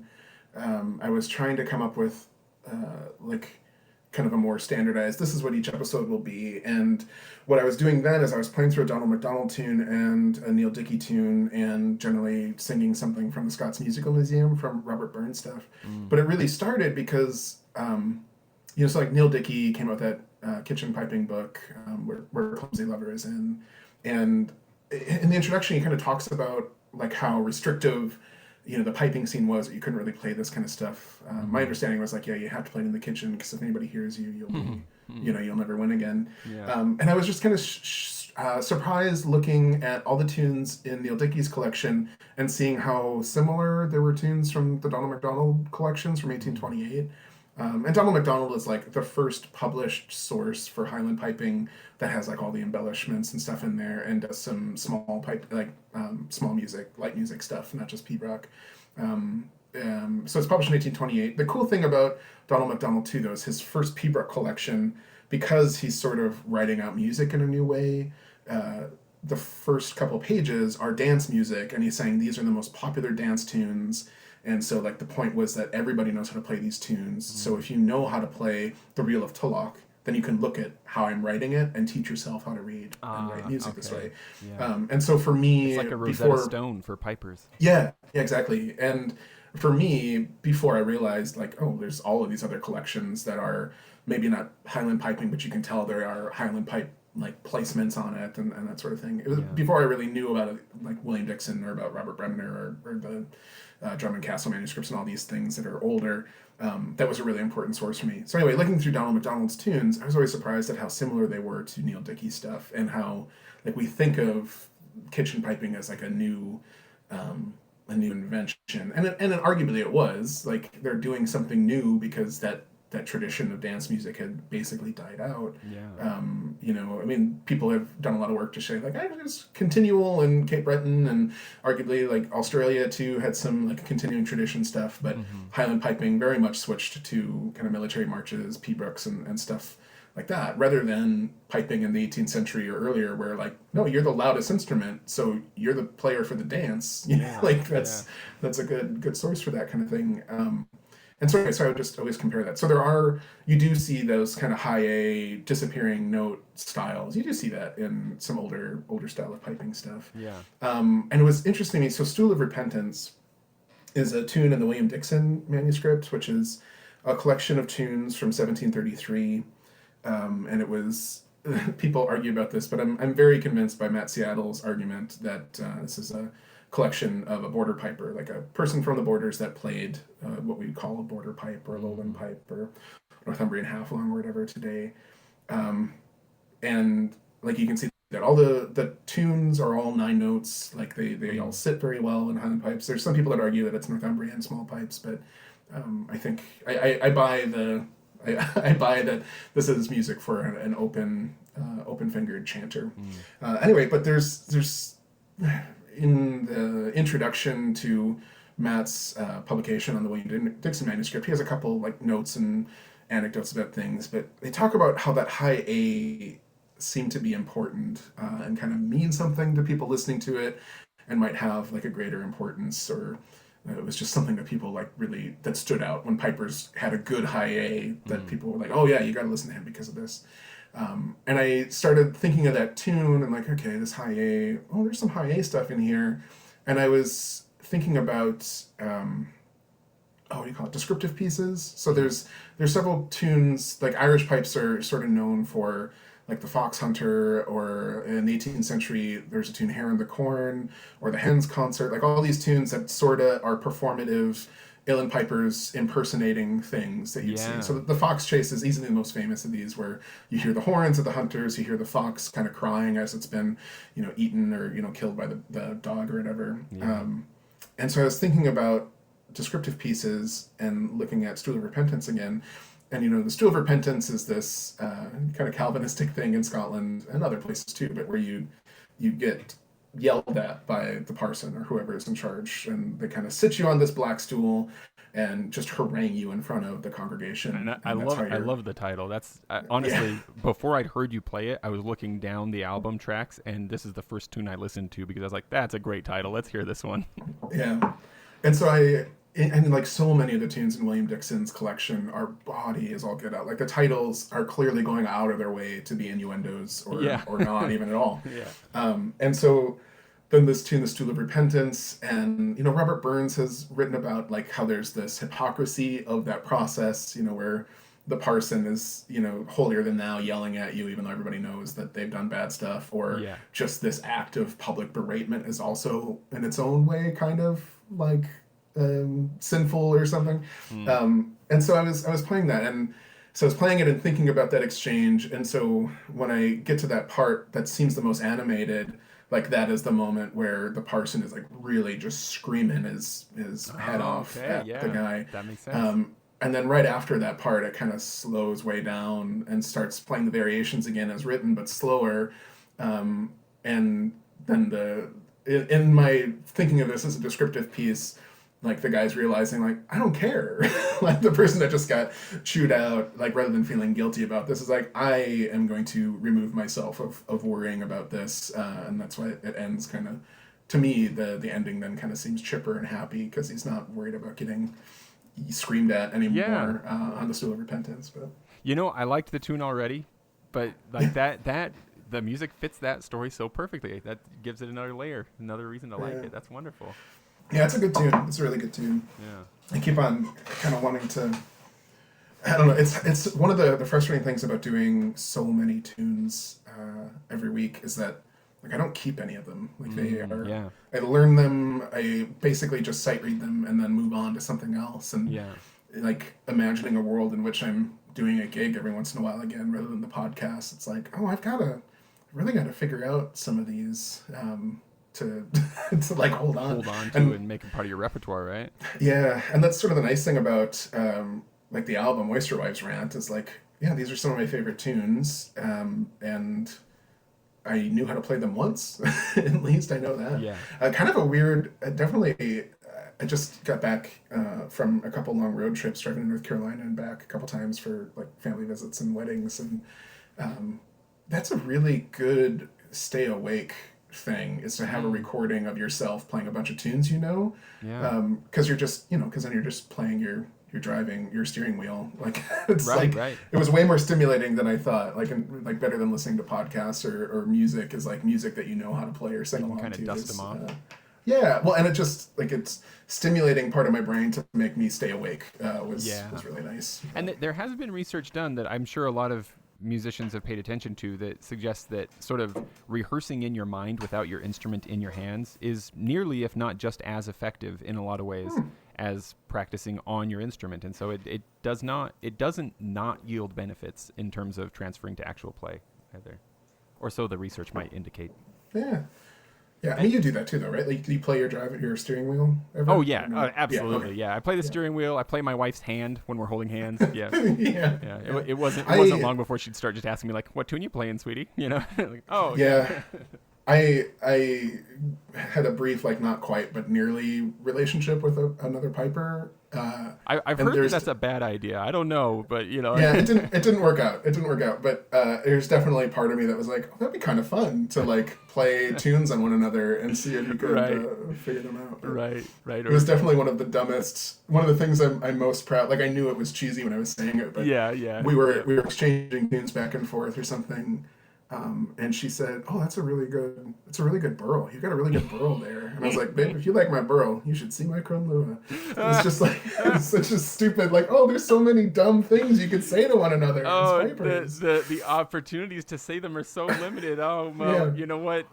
I've been thinking all through this interview, Jeremy, about asking you, like, not putting pressure on you, but asking you if you've considered possibly putting together like a printable, like publishable book, of like Yeah. favorite tunes with like blurbs, little pieces of information about the tunes and stuff like that throughout. Kind of like Timothy Cummings has done some of those. I love just like reading the books. I don't even have to play them, just going through and reading them. But now I'm thinking like maybe you should also publish a book of like Piper-specific pickup lines. I think that's a very small market, but one that would very much appreciate it. Yeah, no, I'm really, I do want to publish a collection of tunes, but not at all like me talking about them. I've been hoping to figure out a way to make um, just to print a bunch of tunes in the style that they would have been printed in like the 18th century, just like as a fake artifact or whatever. But I Mm, just, after spending so much time looking at these old collections, I really want to have something. I mean, I'm always kind of imagining like, yeah, I'm going to do gigs again where yeah. I'm generally talking about historic tunes, and it would be a fun thing to kind of sell. Yeah, you But say fake also, artifacts. Are you thinking like paper that would look period accurate and like typesetting that would yeah, look the typesetting is the main thing, yeah. and yeah, the typesetting. But that's sort of the rub is trying to figure out how to do it without it being obviously broken. You know, like Yeah, to yeah. get the printing to look just imperfect enough without being over the top, like burned edges. I remember, Right, you got it. The burnt edges thing. Yeah, I know. yeah, Yeah. yeah. I remember my Ah, when I worked for the it's Park a Service. pirate's tune, I see. Right, right. But I just got yelled at by this other piper, but this cool guy who he was totally right, but there's this aspect of performing historicness or whatever. So I was writing these scripts that we would do during our big rendezvous at the park I worked at, and it was a bunch of reenactors that had no interest in like performance or acting or anything. And so I was like, well, if we're going to stay on message, y'all are going to need scripts. And so I printed them off, and Mm, like my boss was like, here, use this stuff. Or I was like, yeah, we're going to print it on yellow paper or whatever, so it looks like vellum or whatever. yeah. And this guy's like, what the heck are you doing? That stuff only looks like that because it's old. We are supposed to be showing 1797. Ah. That would be white paper. Quit it. Quit it with that. Don't Mm. keep that myth going. I He was took like, he oh. took it another step further, didn't Yeah, I was like, oh, you're right. I he? feel Touche, bad now. sir. Yeah. But, Now, yeah, so that's my vision, but I don't know I how to would go I would about. love that. Now, and I'm curious, maybe because I don't know, but you're deep in this history. What did printed music look like at the time? Were there typesetters for staff music in the same way there were for the Gutenberg press, right, where there would be letters, or was it a lot of it handwritten? Like what was sheet music like? Yeah, it's definitely printed. I don't know. I've never seen. They actually have. They have. I think they have some music um, um, blocks on display at the Piping Center in Glasgow, but it Mm, was not a thing I was interested in at the time, so I didn't pay terribly close attention. But yeah, it's definitely mass printed. Like yeah. um, the amount of printed music that was popular and showing up in the 18th and 19th century is huge. Like it's way more, and even the 17th century, you start to see quite a lot of it. And there's like a couple big names in it. So like Robert Bremner wound up printing a bunch of music, I think in Edinburgh or Glasgow first, but eventually moved to London. So a lot of the stuff that we use, like collection of Scots reels or country dances, are all printed by him. Mm, Um, Before him, there's John Walsh, who's like a London-based printer that's printing a bunch of English tunes, and then I think he got the deal for Haydn, so he's publishing a bunch of Haydn music. mm. Haydn or Handel, one of those two. I can never. What? One of Yeah, them was one of not those alive guys. yet, but and then before Walsh, there's like the Playford, who kind of published Playford's manuscripts are sort of the best known, but again like a London-based publisher. But they all kind of look the same, and they're mass printed. Yeah. And I was looking at a collection from the National Library of Ireland of like an Irish piper's family collection. It was really cool looking through and seeing this combination of where the piper was copying notes like tunes out that he had heard somebody play, Mm, or copying them out from other version from another book, but then also this collection just also had like loose broadside stuffed in there, sort of mm. like any bagpiper's Yeah, yeah. tune Any book, which like winds up like with three kind of ring loose binder. sheaves. Yeah, absolutely. Yeah, yeah. But yeah, there's clearly just a lot of this ephemera stuff kind of printed, and I spent a lot of time looking at broadsides for like ballads. I was really into Robin Hood ballads for a while, Mm, and so looking at all these old broadside sheets, and I just didn't realize like how much like the loose like sheet music was also kind of sold in that same vein, and you see it in advertisements for like in the United States, or yeah, in the United States, or before then in the colonies too, which was sort of neat. I kind of got on a big Robert Bremner kick last fall, and his brother. So Robert Bremner is this music printer and musician, like I said, starting either in Edinburgh or Glasgow, and wound up moving to London. But his brother James Bremner, I think Robert certainly had, but James Robert might have, but James definitely was trained in Italy. Like this was sort of the norm. There were a couple music societies in Edinburgh that would pay you to go to Italy to learn from Oyster kind of thing. Yeah. And so James Brunner did that, came back and kind of was looking for a better gig, I think, than what he was getting in Scotland. So wound up moving to Philadelphia. But that's the oldest Scottish tutorial on guitar comes from Robert Bremner, but it was almost certainly written by James Bremner, but it was just kind of published by Bremner. But you look through like ads listing kind of new stuff arrived in the stores, and it includes like lists of music by, oh, we've got McGibbon's stuff in here, we've got Bremner, we've got Oswald's of tunes you could buy in Philadelphia or any of these big port cities in North America. So it's definitely something that people were starved for. We take for granted how easy and accessible music is now, that like you kind of have to be working at avoiding it if you don't want to hear music, because it's just everywhere.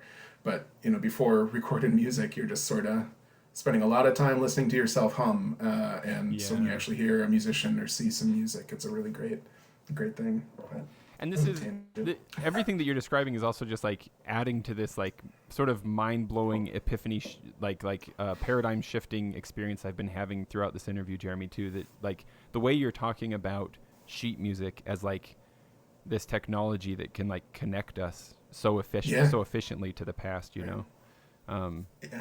I don't know what the equivalent would be. Like, I'm thinking maybe it's silly for me to draw the connection, especially for you as a historically minded person. You might think it's especially silly, but are you familiar with the book series The Last Kingdom?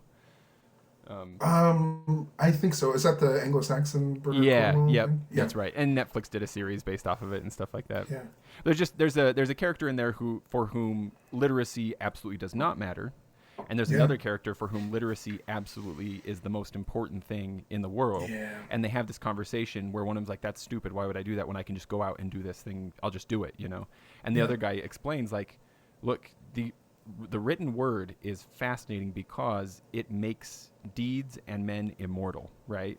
Like this is the vehicle by which we are transported into the future. And I don't know, like the written word is so ubiquitous, and literacy is so ubiquitous especially for us in first world countries at present. Like, it's like a fish not knowing that it's wet, right? I'm just starting to realize like what an amazing, we take it for granted. Like what a technology to have these pieces of sheet music that you've been going through and then playing that I get to hear. It's like my ears are traveling back in time. You know what I mean? Yeah, totally. And especially like, I mean, it's because instruments change in tonalities and playing styles, but like I said, it's an imperfect thing, but it's sort of the best we got. Yeah. But yeah, that idea of literacy being important, I was just the last couple of months or last bit of time here, I've been like helping out and participating in this Ojibwe language, like language table thing. And so Ojibwe is a verb-based language, so it's really complicated. And they don't have gendered pronouns or gendered nouns where like things are male or female. But what they do break things down by is animate or inanimate is sort of how the language is organized. And lots of people always get frustrated. Like it's a talking point amongst most language students that book, uilleann, is inanimate. And they're like, well, books should be animate because they do so much, you know, they do all these things, they have to be animate. And it's like, well, no, you think about the first encounter with a book, like the person that made the word for uilleann, like that book didn't do anything for them. Like it was like it was not a thing. It's not a tool set that was important or valuable because people couldn't read or write at the time. Yeah. And like for the longest time, like in Canada, there's been some really cool work done about this of kind of understanding treaties. But in the United States and North America in general, like treaties are problematic because the written form of a treaty was one half of what that understanding was a lot of times. Yeah. The other half of that understanding was the person they're talking about it and explaining what's important, because that's how written things worked for lots of Indigenous people, where you'd have this object that represented an agreement or a story, and then you'd have somebody telling what's important and what their commitments to are around that.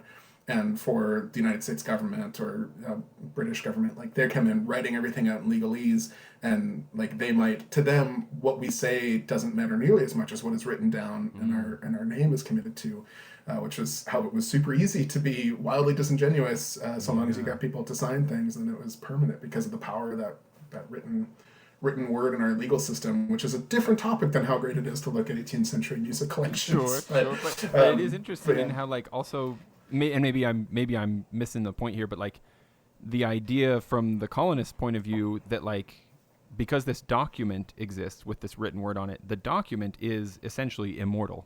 It will live beyond the two people who are standing on either side of this table talking about the document.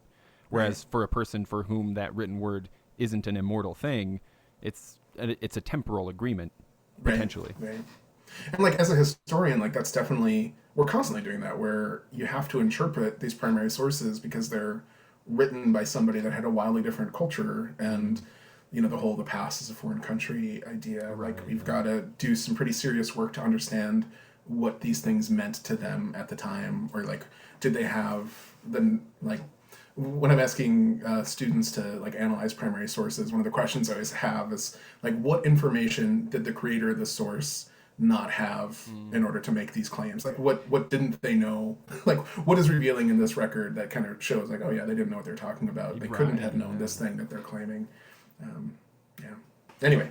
Well, I'm sorry. I didn't mean to sidetrack us too much. Let me see if I can get us back on track here. Sorry about that. Yeah. Let's just hop into another tune. I'd like maybe you could tell me a little bit about Loch Ness. Is this one about a loch, about the monster? Like what's behind this? What's behind this tune? Loch Ness is such a cool tune. It's from Robert Bremner, so it's good. We were just talking about him. So Robert Bremner's collection from I think 1757 is probably the oldest setting of this as that name.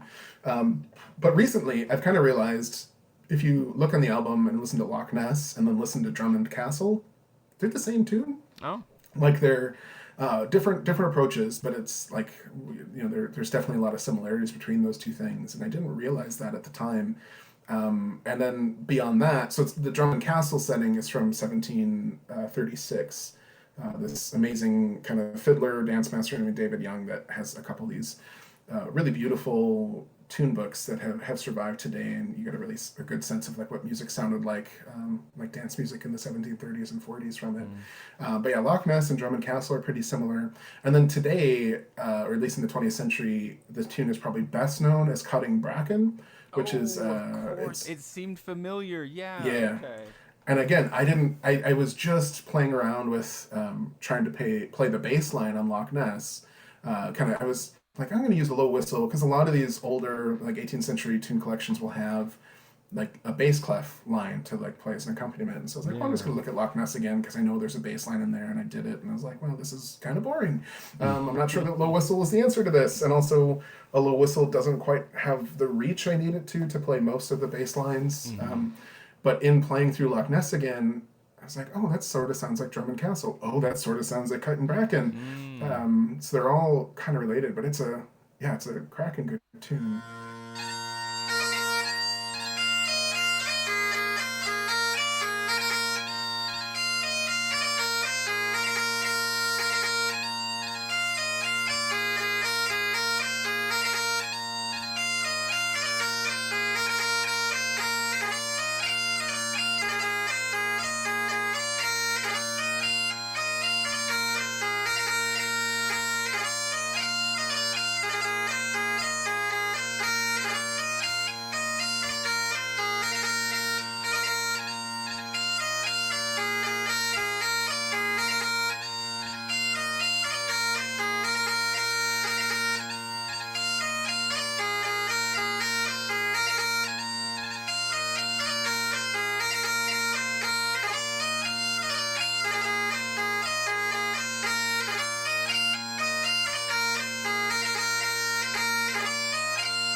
For me, the piper for like the fur traders, he was playing for Simon McTavish, was technically like who his boss was, and Simon McTavish grew up like a mile or two south of Loch Ness, and some ways for the longest time I was always looking for tunes that were from that area, or kind of said something like the title was about that place, so that I could talk about it, like if I was giving a presentation on historical tunes and why our piper was there on Lake Superior.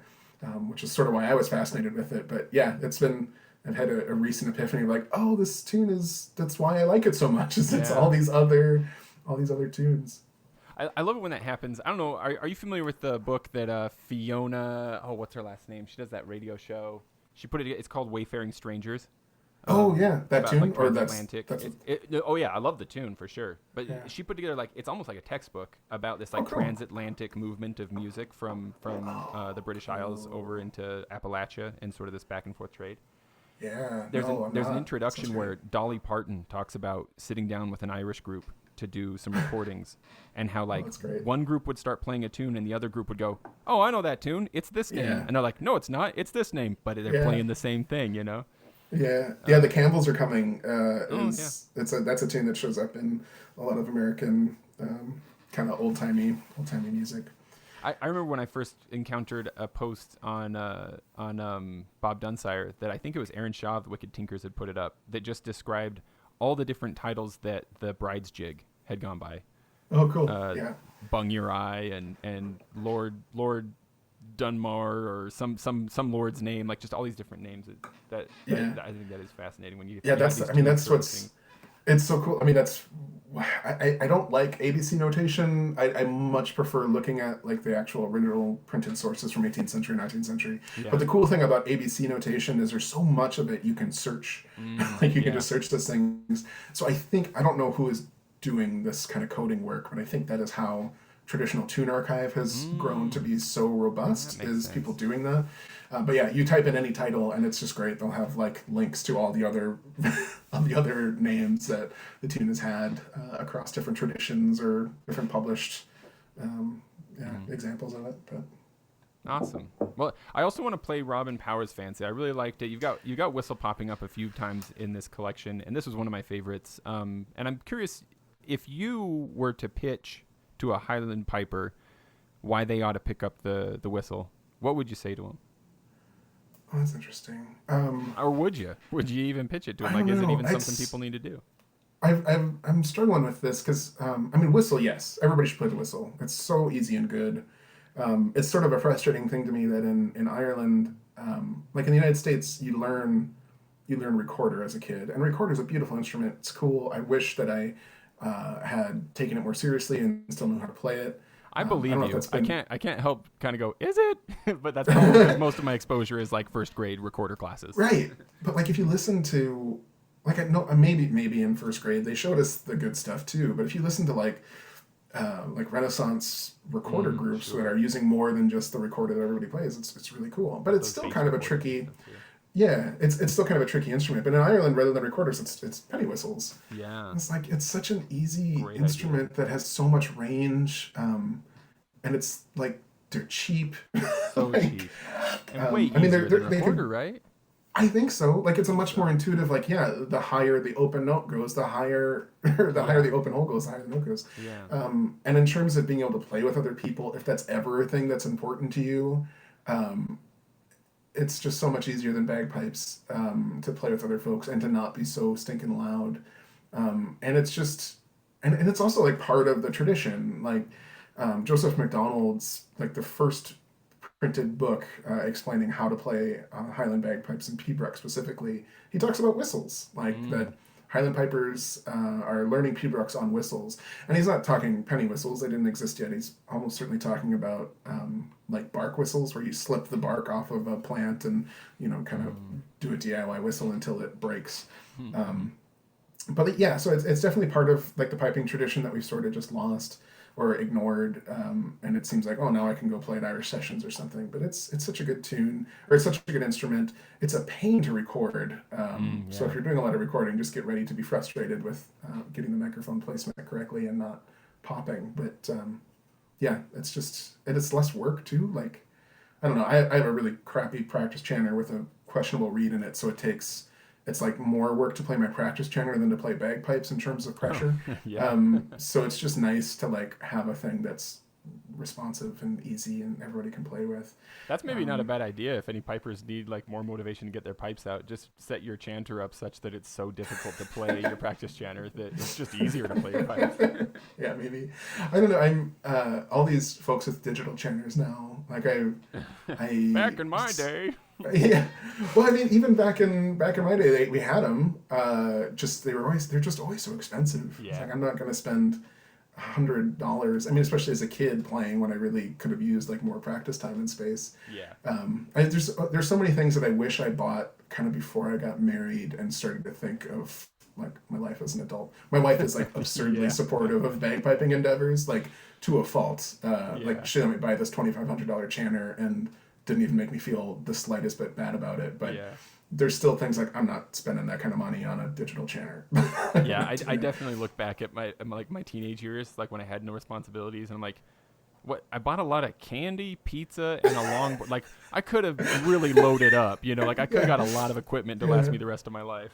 Yeah, like if I had waited to buy uilleann pipes until when I should have bought uilleann pipes, I would never have them. You know, Yeah, like it's good that I impulse. So as much as I'm like Highland Piper should not start with full sets, it's like, well, you know, there's something to be said for spending the money when you have it, and aren't being as responsible as you might be. Right, something to be said for just diving in and not thinking too hard, right? Yeah. But yeah, I liked, and the other thing that's nice about it is whistles are a good change of pace. So like that's why I've got whistle tunes kind of dotted in throughout the album, was just to sort of break up the monotony between Highland pipes and uilleann pipes, or to kind of serve as a break. And Robin Power's Fancy is just a cool tune. This setting comes from O'Farrell's Pocket Companion. I was trying to look up like any more information on it, and I couldn't really find anything other than it's cool to see pipers sort of copy one another. So Fitzmaurice, who is, so remember, O'Farrell's an Irish piper in London. Fitzmaurice is an Irish piper in Scotland. I can't remember if it's Edinburgh or Glasgow. But Fitzmaurice's book comes out shortly after O'Farrell's, and he has got Robin Power's Fancy in there, nearly note, I think it is note for note, the same. But Fitzmaurice, like playing around for a lot of aristocracy and like wealthy people. And so his name is sort of revealing of that different, just that different, what am I thinking here? Just different people. Robin Power? Is that? Yeah, he's playing for somebody that isn't Robin Power. So this is Miss Elphinstone's Fancy is what Fitzmaurice has it as. But I don't know. And then there's another setting called Raymond's Frolic from some other source from much later. But yeah, it's a good tune. It's a good tune for kind of breaking up the monotony of bagpipes.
As long as you don't mind me continuing to throw questions at you, I'm good. Can you point to any specific thing that drew you to, like, we're talking a lot about the 18th century and early 19th century. Like, is there any specific thing that's drawn you to this time period, musically and otherwise, with your reenacting work and stuff like that as well? Yeah, I mean, I've been thinking about that a lot lately, because it's sort of, one of the most empowering things I've ever heard from a historian that generally is not a particularly empowering person. She can sort of be mean, has a reputation for being mean and vindictive, so I'm not going to say her name. But she one time said, we were talking about what I was interested in or what I was studying, and she said, well, you like what you like. You know, you can't really help what your focus is going to be. Like, that has to be what, like, the thing that you wind up being sort of obsessed over is what you've got to follow as a historian. And like, for me, it has turned into the 1790s, and that's just the way of it. And it kind of, it's a reverse engineering thing. It's because, you know, when I was 18, I started working as a park ranger at a site that showed 1797, and started just focusing really in hard on the late 18th century. And there's some really interesting things about that era. For me, conveniently, it's a time period that not a ton of people care that much about. Conveniently as a historian, inconveniently as having a pretty niche bagpipe podcast that like focuses in on this time period that not a lot of people care about. But like, as a kid, I was super into the Jacobite Rebellion. Didn't really do much serious research other than like buying the Osprey Men at Arms book of like for that war gamers buy to be able to paint costumes somewhat more accurately. And like that was interesting to me.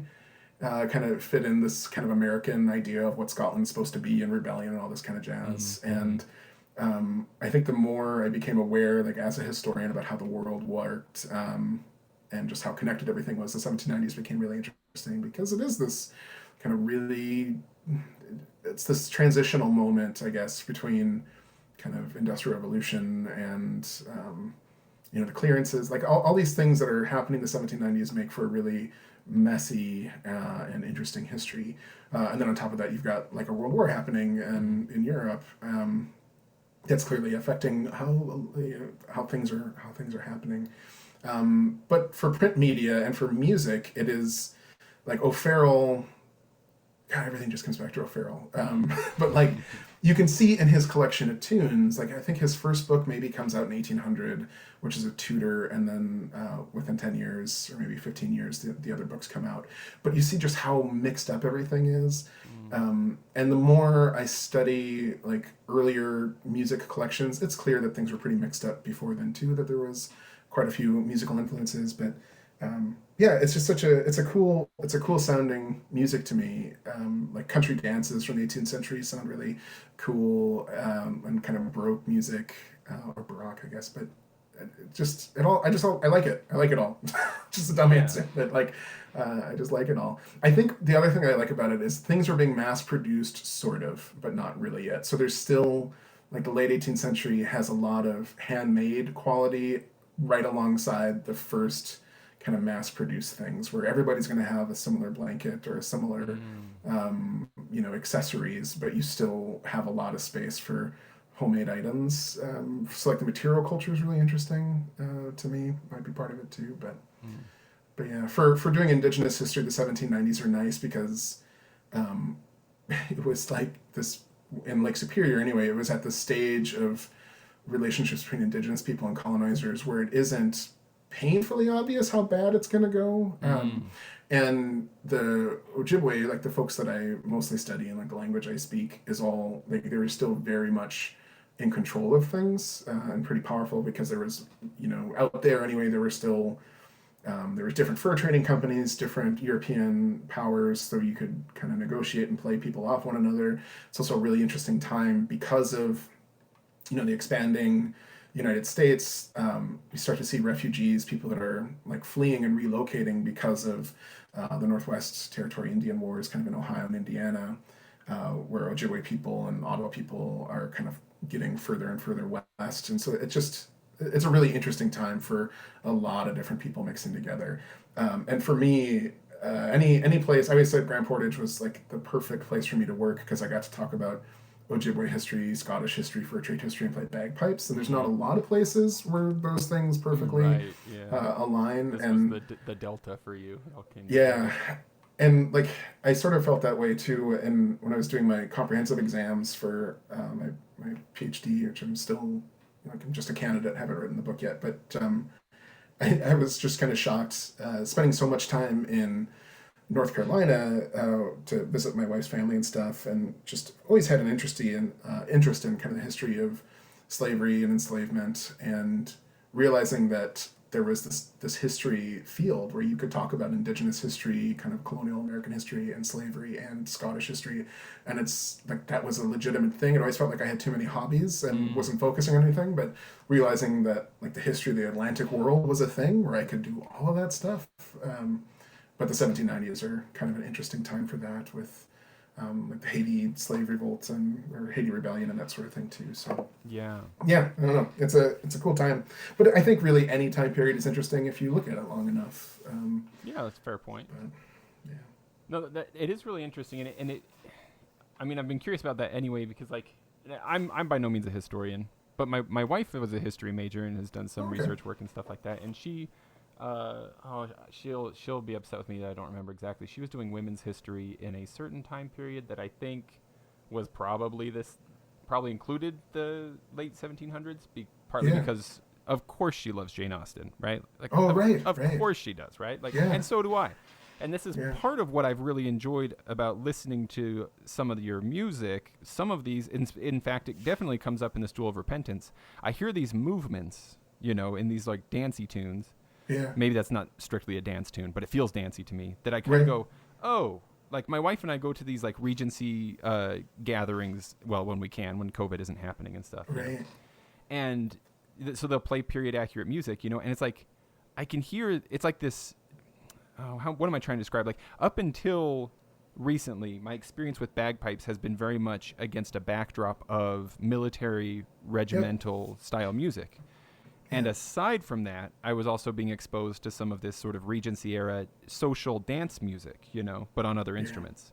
And so your podcast has provided this really cool way for me personally to go like, whoa, my worlds are colliding here. This is fun. Yeah.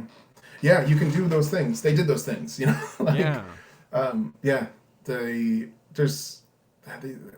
I wind up playing out of a lot of country dance collections, and a lot of country dance collections pull heavily from folk traditions of Scottish and Irish music and English music. And so they wind up being pretty good. I love that. I love that stuff. I love the sound of that.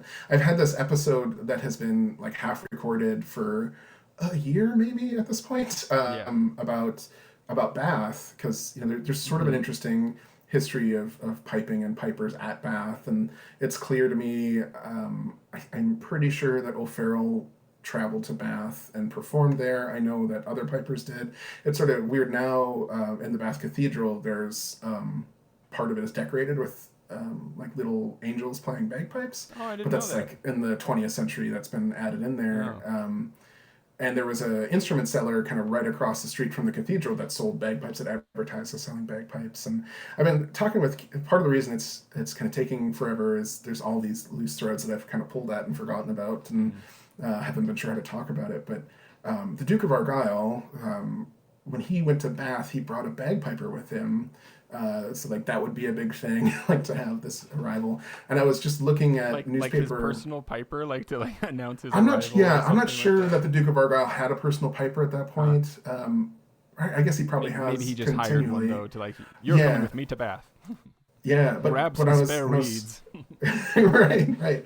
But when I was looking around, I was just poking around at newspaper kind of archives, and in the Bath papers, a lot of times, because it's such a destination of people coming to Bath and that sort of thing, so they print like who's arrived, and I haven't heard back from Keith about it, but I was just kind of randomly searching for some paper and reading through it, and they have arriving the Duke of Argyll and also O'Farrell, but they don't say O'Farrell the piper. There's no ads about O'Farrell there to perform. Right? You kind of wonder if like, oh, did the Duke of Argyll pay for O'Farrell to come up, or was it just a coincidence? Was there another dude named O'Farrell? Could this have been early in O'Farrell's career? I guess you would know by when he. Yeah, it would have been kind of late, later in his career. Well, after his books were published anyway. Yeah. O'Farrell is such a funny cat. Like I keep on meaning to do an episode about this too, but he advertised like his ability to play Irish pipes and to teach people how to do it.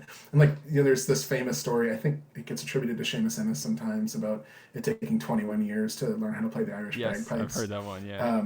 And or 21 years and 7 generations or 7 years. I don't remember all of it, but there's this funny thing where O'Farrell is taking out ads saying that he could teach a gentleman how to play the Irish bagpipes in like 3 weeks. Like it kept on. I don't have it quite in my head anymore, but like the length of time. 21 years. Yeah, the length of time kept on getting shorter and shorter and shorter. Like, man, he is confident. And then finally, one of the ads, he says, "If you already play German flute." Like, oh, well, yeah. So you're just teaching bellows at this point. Yeah, insert some fine print there. Yeah. Well, but yeah, those your dance tunes are so cool. When your Bath episode comes together, I'm gonna make sure Judy Barker gets a link because I know she lived in Bath for a while. I bet she'd be interested. Oh yeah. It's cool tunes. I mean, one of the things I'm weirded out about it kind of has to do with women's history. One of the tunes for that episode is "Saw You a Woman of 15 Years," which is like on its own isn't particularly scary sounding. But then when you like look up the ballad, like, oh, that's grotesque. I don't really know how to talk about that. When you find the lyrics that go with the title, it's like, oh yeah, it's the worst thing I possibly could have imagined being attached to the title. And it's like one of these weird moments of like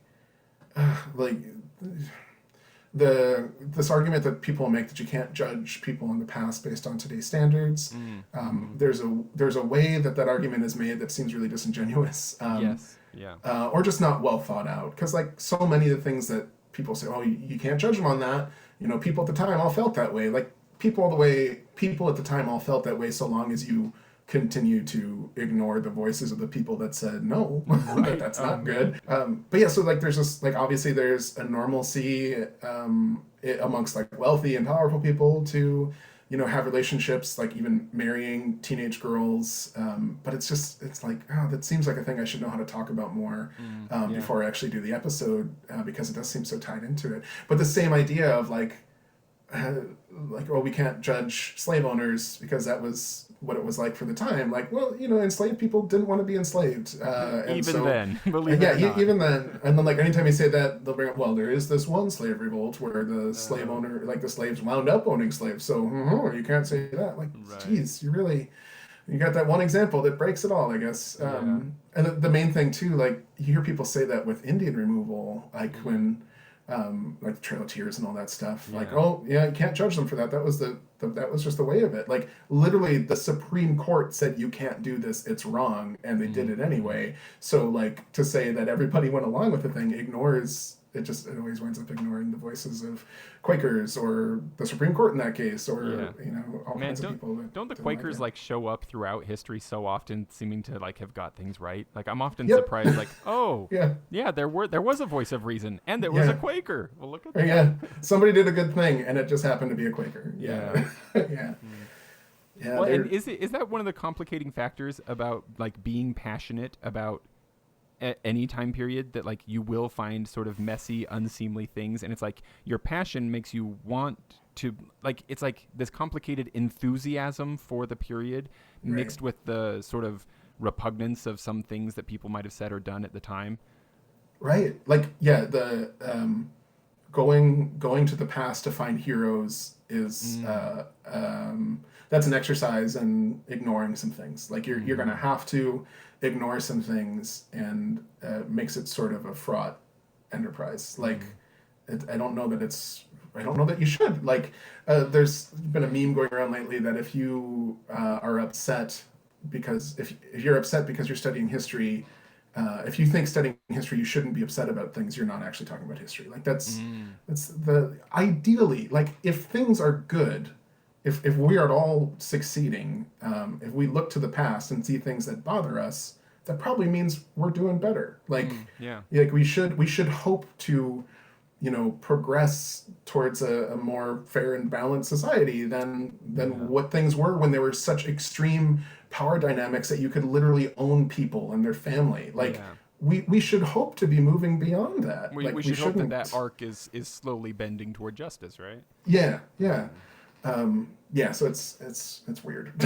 History's a weird thing, and it's like there's recently a study coming out about how historians are can tend to be traumatized by like the periods they study. Yeah, and but like, makes sense.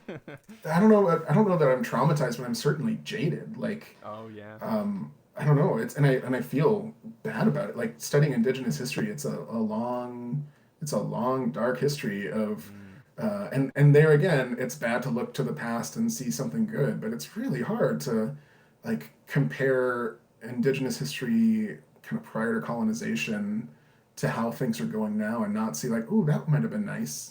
Like Yeah. maybe it does seem like it's better. Yeah. But you know, there was obviously problems with that too. I just always kind of wish could have seen um, like where certain, I mean, because like Indigenous folks are obviously around and that culture has continued to grow and change because of colonization. I just kind of wish I'd love to see what Ojibwe culture look like without Mm. colonization at this point of like progressing and changing Yeah. without this kind of genocidal influence right next Mm. to it all the time. But Yeah, definitely tangent. these fun alternative histories. I remember encountering one that I thought was interesting that speculated what would the 20th century look like if Germanic and Norse peoples had populated North America and the Aztec Empire had thrived. Sure. It's a fun Not good. thing to imagine, right? Wouldn't look Yeah. good. Yep. It's Yeah. not necessarily a better future than what we currently have, And Yeah. so, but it is interesting. And Yeah. that's an interesting aspect to the work you do, that I hadn't really thought of before. Like, to what degree is it tempting to just sort of wish that you could just have the notes on the page and not have to think about the title or the context in some cases? Oh, I mean the context is always the fun stuff anyway. Like as Mm. much as the reason that I haven't been sure how to talk about Saw You a Girl of 15 is not because um, it's not because I wish I didn't have to talk about it because it's a really good tune. Mm-hmm. It's because like I want to figure out how to talk about it, how people talk about it, and I'm still not sure. Yeah. Like, Yeah. um, and it's because that relationship. I mean, I think in the United States anyway, like it took a really long time for me to even hear the term femme couvert, let alone like understand what it meant. That like, oh no, women are literally invisible in the law, Mm. and like didn't have any sort of rights until like absurdly recently. Mm. And so yeah, it was normal for powerful men to marry 15-year-olds or to take advantage of 15-year-old girls or 14-year-old girls. So I Yeah. shouldn't be critiquing this body ballad. And it's also a body ballad. Like it's a broadside of guys just talking. Yeah. It's like it's the quintessential locker room chat except bathroom chat. Yeah. But it's Yeah. still feels like a thing we should talk about Yeah. because it's so because by like continually ignoring that stuff and not talking about it, we're just pretending like we're not kind of still living in the consequences of it or Yeah. the ramifications of it. And yeah, I guess that's where I'm at still. Is like, well, I was kind of bummed out because I went using like all the historian tools I knew of to like. I assumed some much smarter person than I would have written an article talking about this, but I hadn't found it yet to Mm-hmm. kind of have an idea of what to say. But Yeah, my wife laughs at me increasingly often. Like, I would like to think that I'm an enlightened and egalitarian person, and that yeah, like I'm aware. I'd like to yeah, think that, but it's discouraging how often, no, discouraging and also sometimes exhilarating, just how often my paradigm shifts and I go, yeah, oh, I never saw that before. And right, it's very often around things like, basically the mistreatment of women and how lucky I am, And yeah, I'll come to my wife with these epiphanies and be like, sweetie, I just realized like this piece of language or this bit of history, like this is still having ramifications today, or this would have been really hard. And she just looks at me and goes, yeah, you yeah. just figured this out, Yeah, yeah. It's so hard. Like those are important. Like having those epiphanies are something we should all aspire to. Yeah, I feel, I feel bad in a way. Like I left. I moved around quite a bit as a kid, but still wound up in high school at the same place, and just seeing all the people that like never left the town that like Yeah, went to yeah, school in, and just don't have all those experiences. Like if you're not exposed to the idea that there's a different way of looking at the world than your exact surroundings and point of view, it's really hard to have those epiphanies. yeah, And yeah, especially the older you get, like there's this sense. It's like there's a sunk cost fallacy about your worldview. Like, oh no, I have believed this thing for 20 years, even though I am staring at something that is patently like is obviously demonstrating that that's not accurate. yeah. I better hold on to the 20 years that I've got invested in this. And yeah, the whole lifelong learning thing is good, but also hard. Yeah. Like, Yeah. yeah.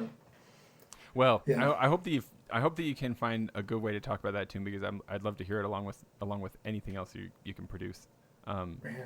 Now a lot of your music is looking at the past, but I did have a lot of fun listening to you try to do some John Coltrane on the Lindsay System Chanter. So like, Yeah. what Yeah. about stuff post 19th century? Like, do you have tune books you really like, or things that you're working on, or stuff that draws you in? Yeah, it's so funny. Like I used to like I've got Gordon Duncan's the books that the Gordon Duncan Trust put out. Yeah. And just loved playing through that stuff.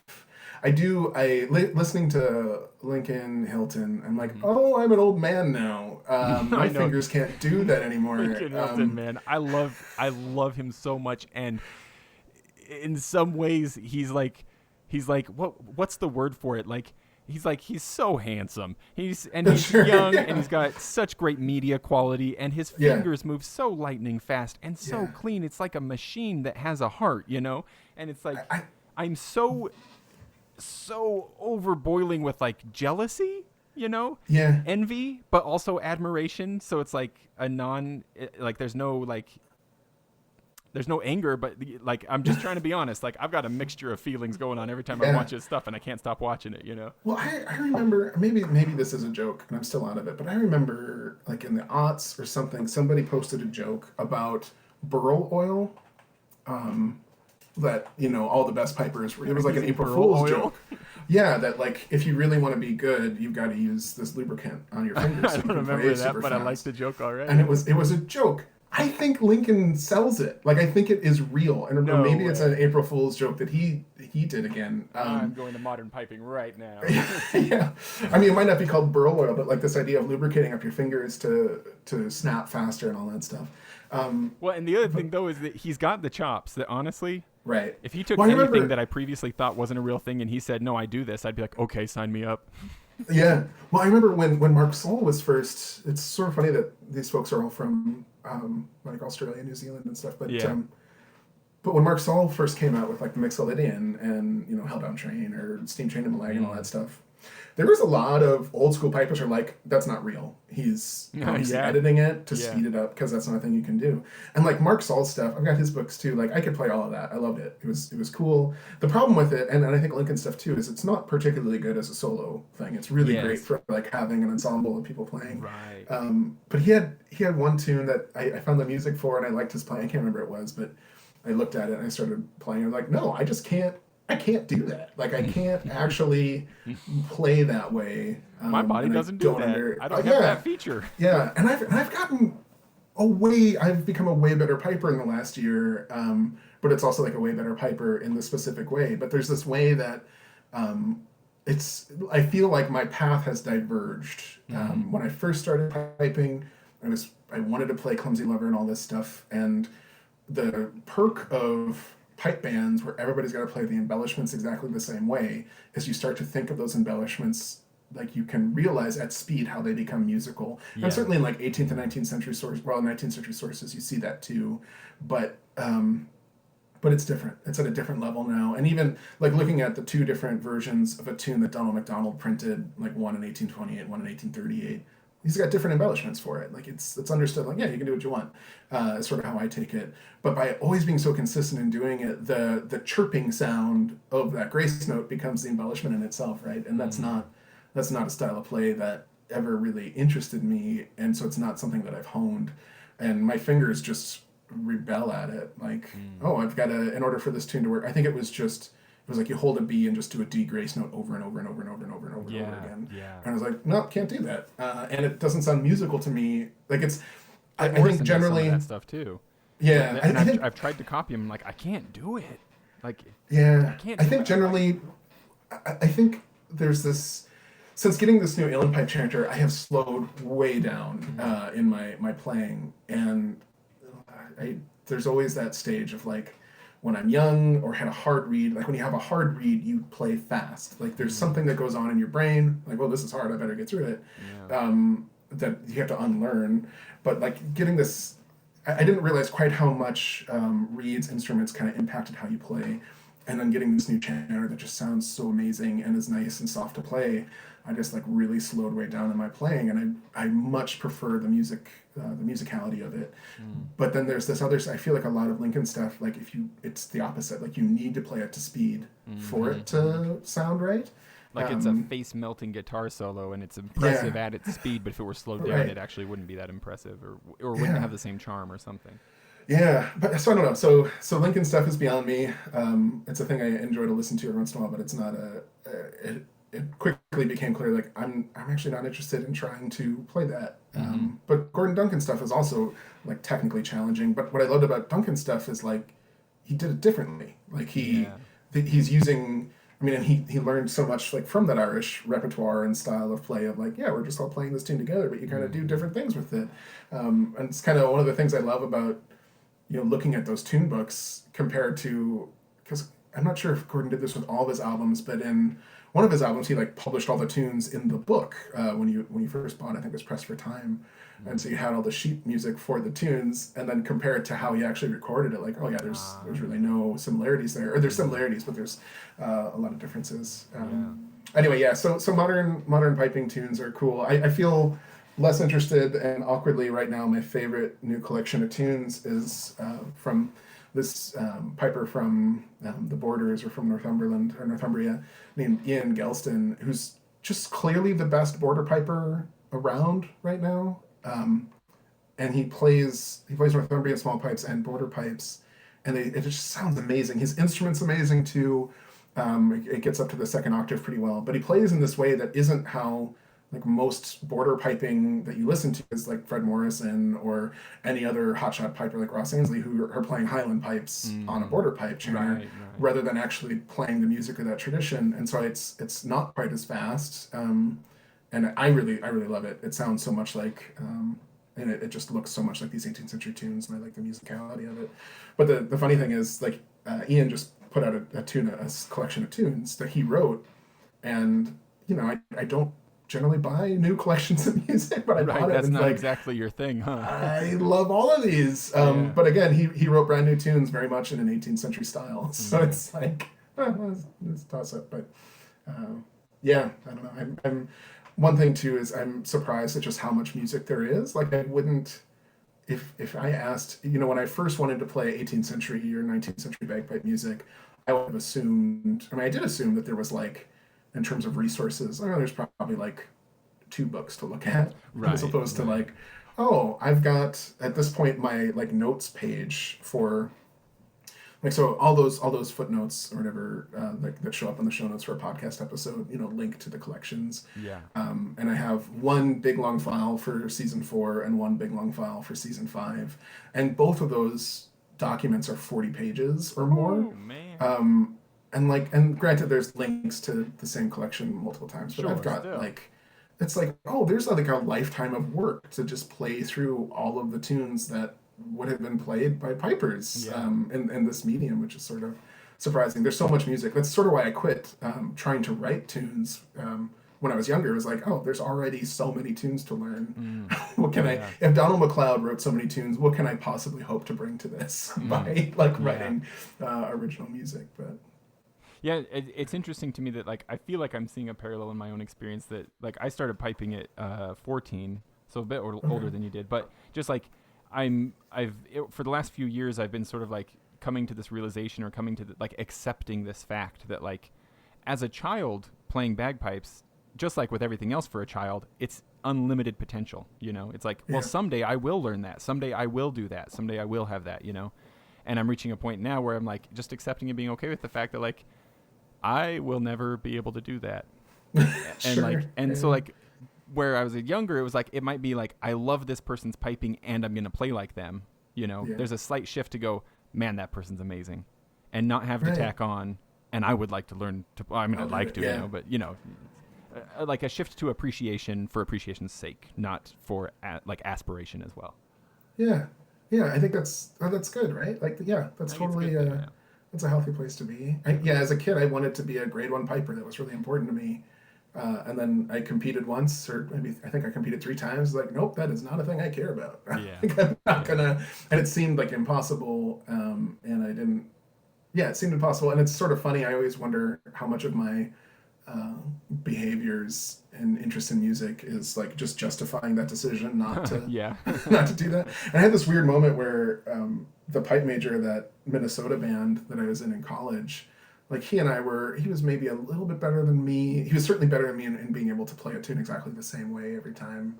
But like musicality wise, we were pretty neck and neck. Mm-hmm. And he started competing, and he started competing grade one. I was like, oh, so like I could, oh, I should Maybe I try. could No, use I'm it. still not going to do this.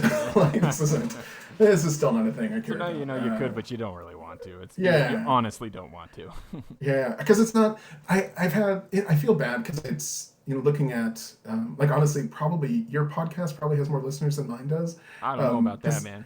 like but like I'm doing a wildly different thing. Like there's a lot of pipers in the world, and they all come from this pipe band world. Like Yes, that's it's like true. pipe band competition, Yep. um and like yeah, I've been around for a long time here and there, but like I've never actually talked too much about Mm. competition or It's like, what's band. that guy talking? It's not. He's um not talking about MSRs. I don't need to hear it. right. And that's fine, but it's just interesting to me like yeah, that's not a realm, that's not a thing I've dabbled in, or it hasn't been important to me.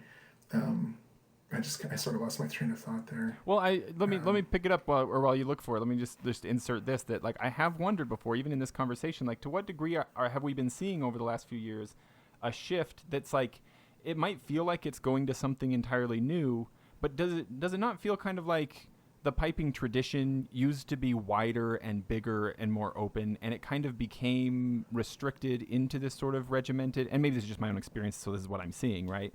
But it became slowly regimented and militaristic and like oh yeah, sort of boxed in, and now we're kind of it feels like we're finding new things, but if we look closely enough, we're actually rediscovering things that right, used to be right. I mean that instruments was as well as styles. Like the uilleann pipes coming back is one of the things. Like they almost disappeared from the earth, you know. yeah, And I mean that's definitely true. do you Like remember that article that would you pronounce her name for me again? The one who did the album The Breach, Wheeling. Yeah, yeah, Breach Campbell. yeah. She got some attention for that awesome that real the Chantarant guys called it a real rock and roll response when somebody had seen one of her videos small piping, and they said I hope she doesn't give up. I think it was serious piping, you know, Oh god, yeah, meaning competitive Highland piping, right? right, And she said define serious piping, yeah, right? Like, are we seeing like a more of an awakening and opening up to like, no, let's explore these other let's corners, you know, and like to let's what let this degree? thing be a musical instrument. Yeah, I Yeah, think yeah. one of if you haven't listened to Mark Saul's Mixolydian album, one of the tracks has like a voiceover, some pipe major, sort of, I think pipe major, I'm not sure who it is, but talking about how we should really kind of think of this as an instrument that plays, like it doesn't have to just be a bagpipe, it can be a musical instrument or something along those lines. Yeah.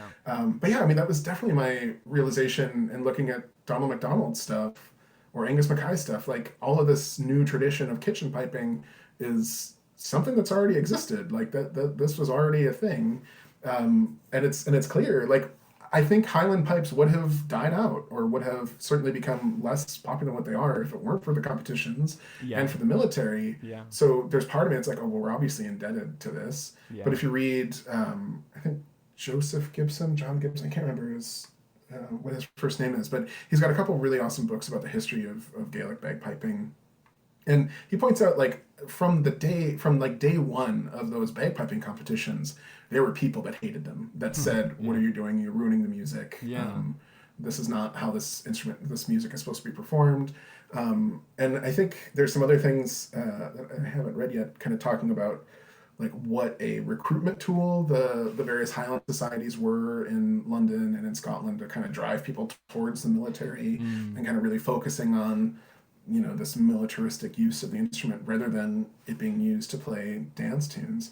And there's also this weird, I'm really struggling here to hold these threads together yet, but there's also this interesting phenomenon where like Highland pipes are the bagpipe of the world now. Like everybody thinks bagpipe and Yeah. Highland pipes. Yeah. But probably the time period that I think a lot of people interested in this stuff kind of fetishize the 1740s, like before the Jacobite Rebellion, and kind of have this idea that there was a fully formed Highland culture where everybody played bagpipes and all this stuff, which is not really accurate. But it seems likely that in that 1740s period, there was more people playing lowland pipes than playing highland pipes, like just in terms of number of instruments that existed.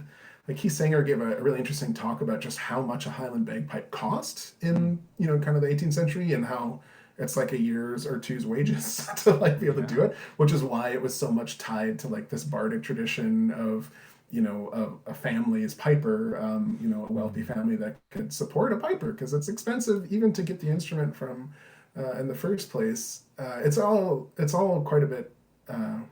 It's all kind of complicated and interesting, and but I think thinking of bagpipes as having to be separate from it, it's clear that bagpipers, that Donald MacDonald is copying out tunes that were being played for 100 years before, at least in Scotland, or maybe not 100 years. Yeah, 100 years. 1730s is when David Young publishes the Drummond Castle manuscript. And you see a lot of tunes that will show up later in the Highland bagpiping collections, and they're being played by fiddlers and things. So, like, you don't just have to play marches and stuff. Like, this was all a really robust collection of music that, pipers, just like Gordon Duncan plays Thunderstruck, a Highland piper in the 1740s is going to play the tune that David Young is famous for if he can do it. It's pop culture at the time. Man, every once in a while I come out of one of these long rants where I'm like, I have no idea where we started or what I'm talking about. It's holding my attention, so it's bound to.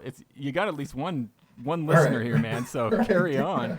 Because I'm hopeful, and maybe it's only my own experience, but I feel like looking around right now, there are a lot more competitive Highland pipers that I know in my immediate vicinity who also own some form of small pipes than was the case 10 years ago.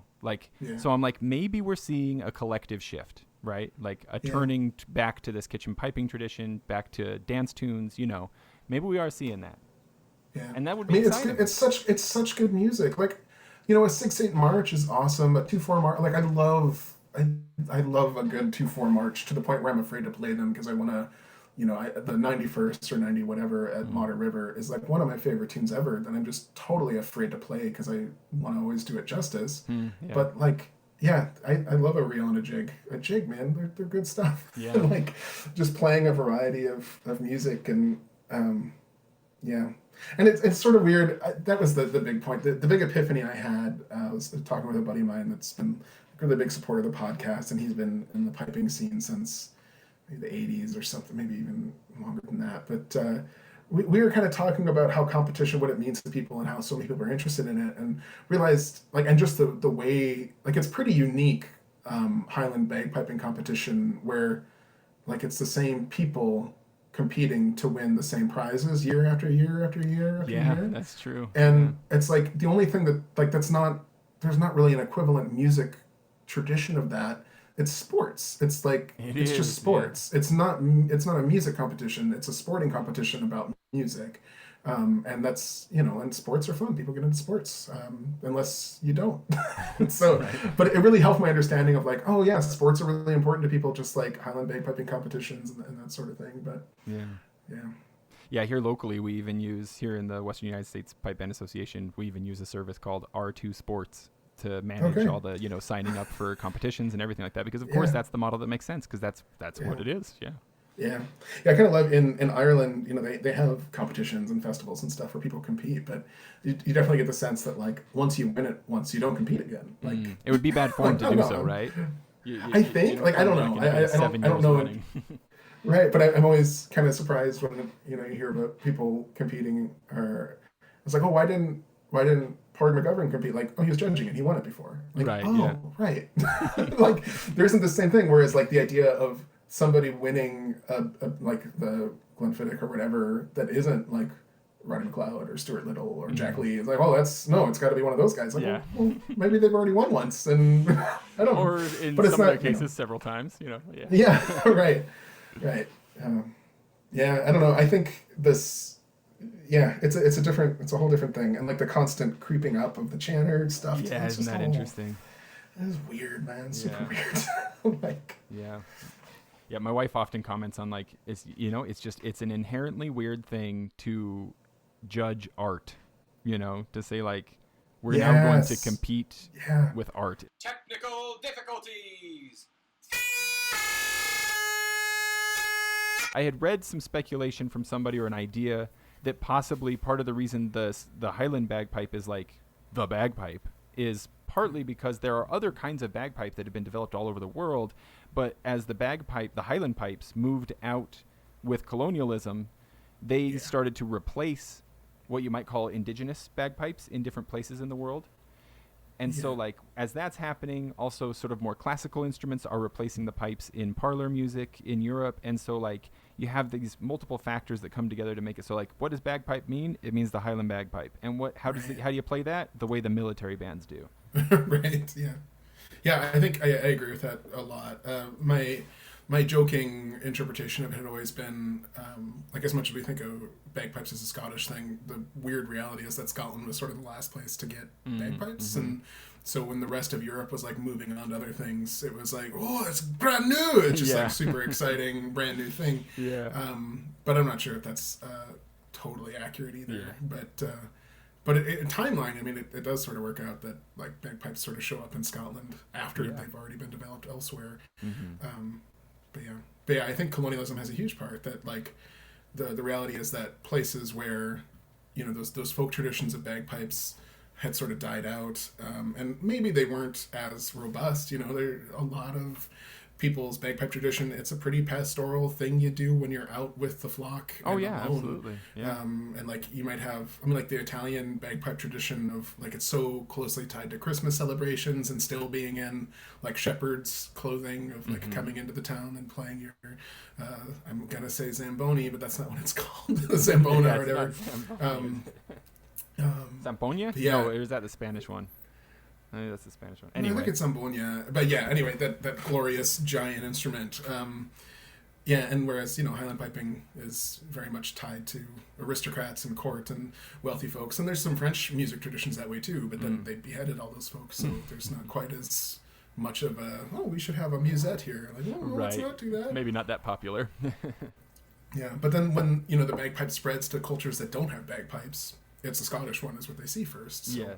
Yeah. I think that's how it kind of has supremacy. But yeah.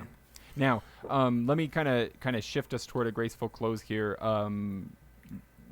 If you, Jeremy, had only one instrument that you could play for the rest of your life, what's it going to be? That's such a mean question. I know, right? Speculate the grim possibilities. Go on. Oh, it's hard. Like, I have to make these decisions whenever I travel, I feel like. Yeah. And lately, like, every time I've gone to Scotland, I've brought Highland pipes, mostly because they're easier to travel with, too.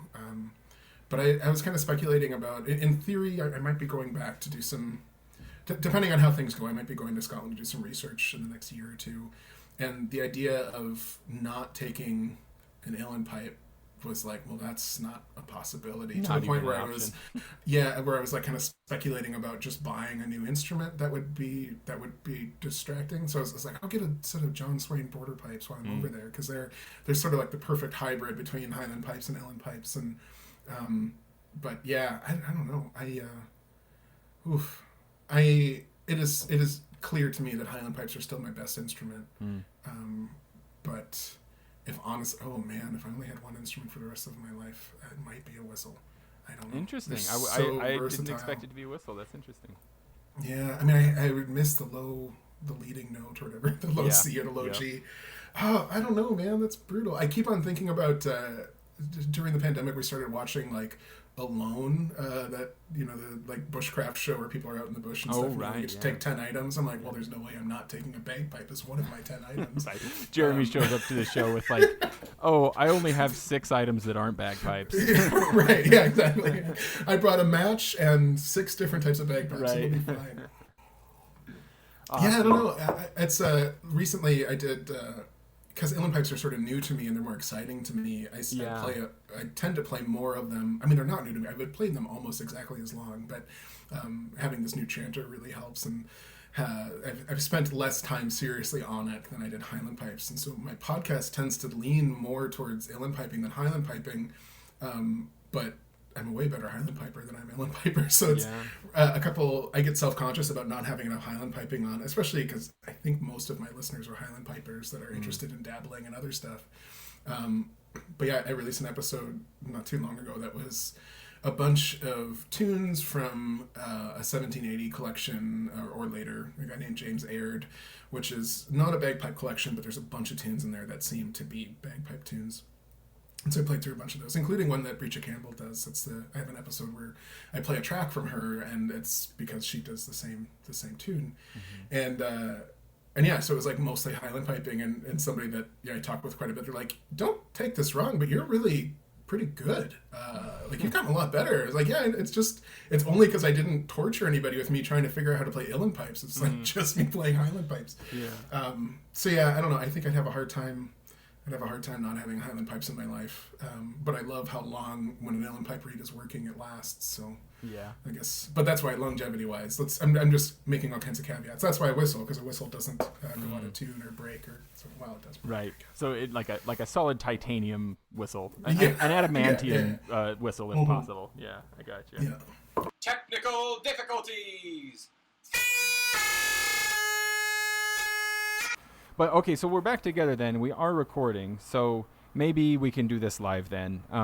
Let's go right for it in case this happens again. But so Jeremy, you've got your uilleann pipes. Your grandma said to you, when I die, you can have a set of these pipes, and that happened, right? Yeah, she passed away, and that's when I got the full set of uilleann pipes. And of course, I'm not in any way trying to like that's sad and that's hard, and I am sorry for that. But I'm glad you have the pipes. And you mentioned in one of the episodes that you'd written a pibroch for them. Anything else you want to say about it or them?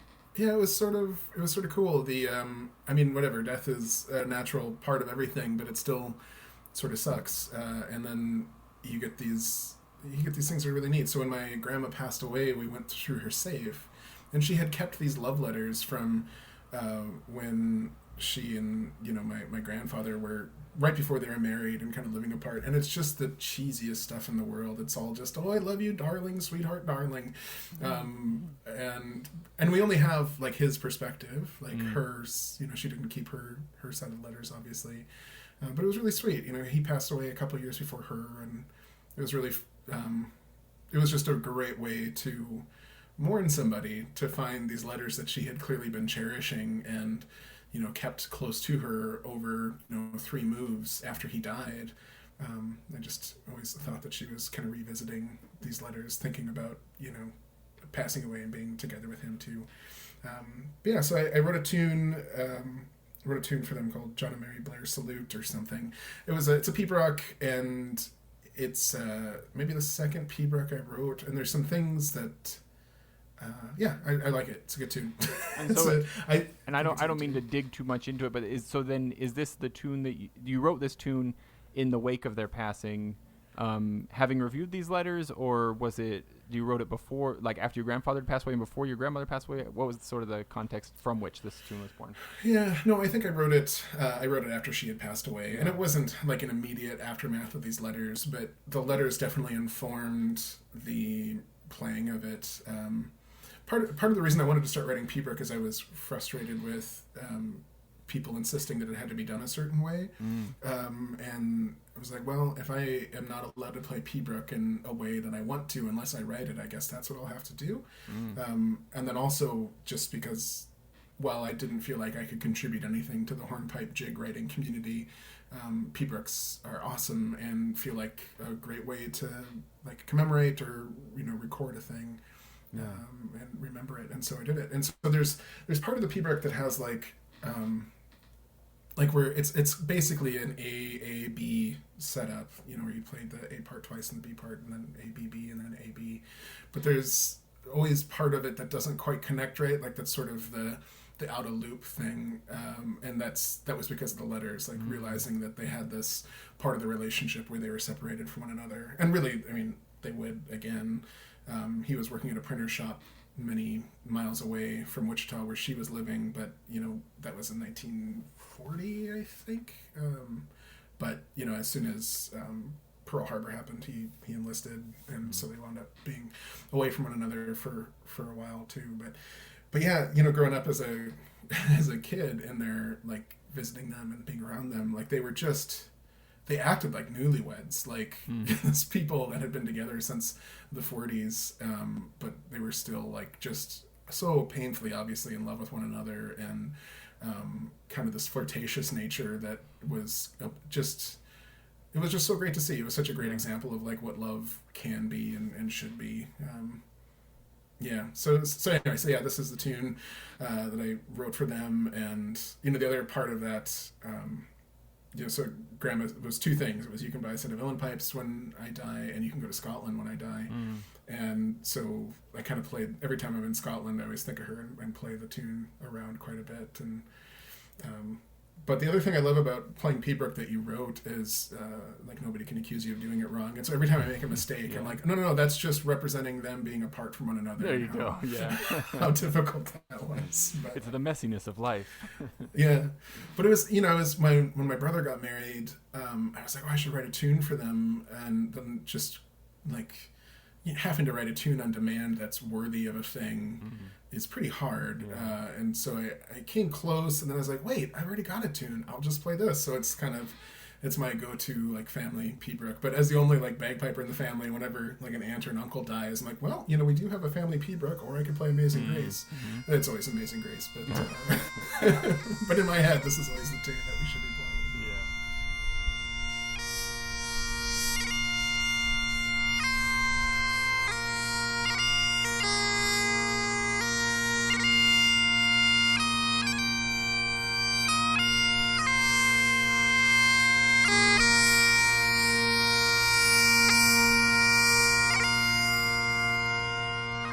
January 23rd, 1940. Dearest Mary Louise, well, I got the job. Now it's me that's gone. Turnabout fair play. I got out here at about 2. I talked to the boss, and he told me he had 2 other fellows to see yet, but I got it. He told me where I could get a room. I didn't like it, so I went and looked for myself. Got one for $2 a week. The job don't pay very much, but I think I can get by. It pays $7.50 a week. I get off Saturday noon. I'm coming right home. Not as if it isn't storming. I sure hope it isn't storming. It sure is lonesome out here. I sure do miss you, darling. I'll see you Saturday night. Sure seems a long way off. Now you be real good and don't make eyes at any other boys. There's a young lady working here. Well, don't get too excited. It's the boss's wife. I guess I fooled you. Goodbye, darling. Take good care of yourself. Tell everybody hello for me. Goodbye. Lots of love, Johnny. March 25th. Hello, sweetheart. I'm back again. I don't know much to say, but I thought I'd just write a line to tell you that I love you. You are the most precious thing ever. I love you so much. Hello, precious. I'm back again. Doggone still love you. I love you an awful lot. Boy, are your cookies good. I love you so much, precious. Honey, don't start planning about getting married in the fall. Maybe things will churn our way pretty soon. I sure hope so.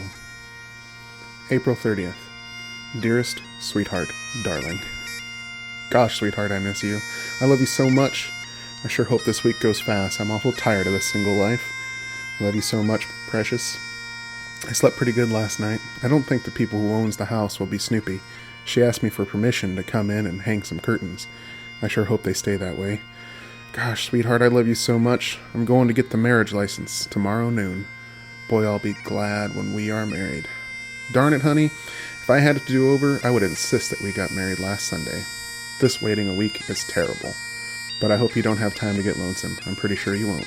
I love you, precious. I'm going down to the post office soon to have my address changed. Boy, I want those letters. May 1st. Hello, precious. I'm back again. Just got through eating supper. I have to go back to work at 7. I haven't much time to write. I love you, sweetheart. I don't suppose you will have time to read all the letter, but maybe you will get the main points. Goodbye, precious. I'll see you Saturday. Your loving sweetheart. I love you. XXXXX. Johnny. XXXX.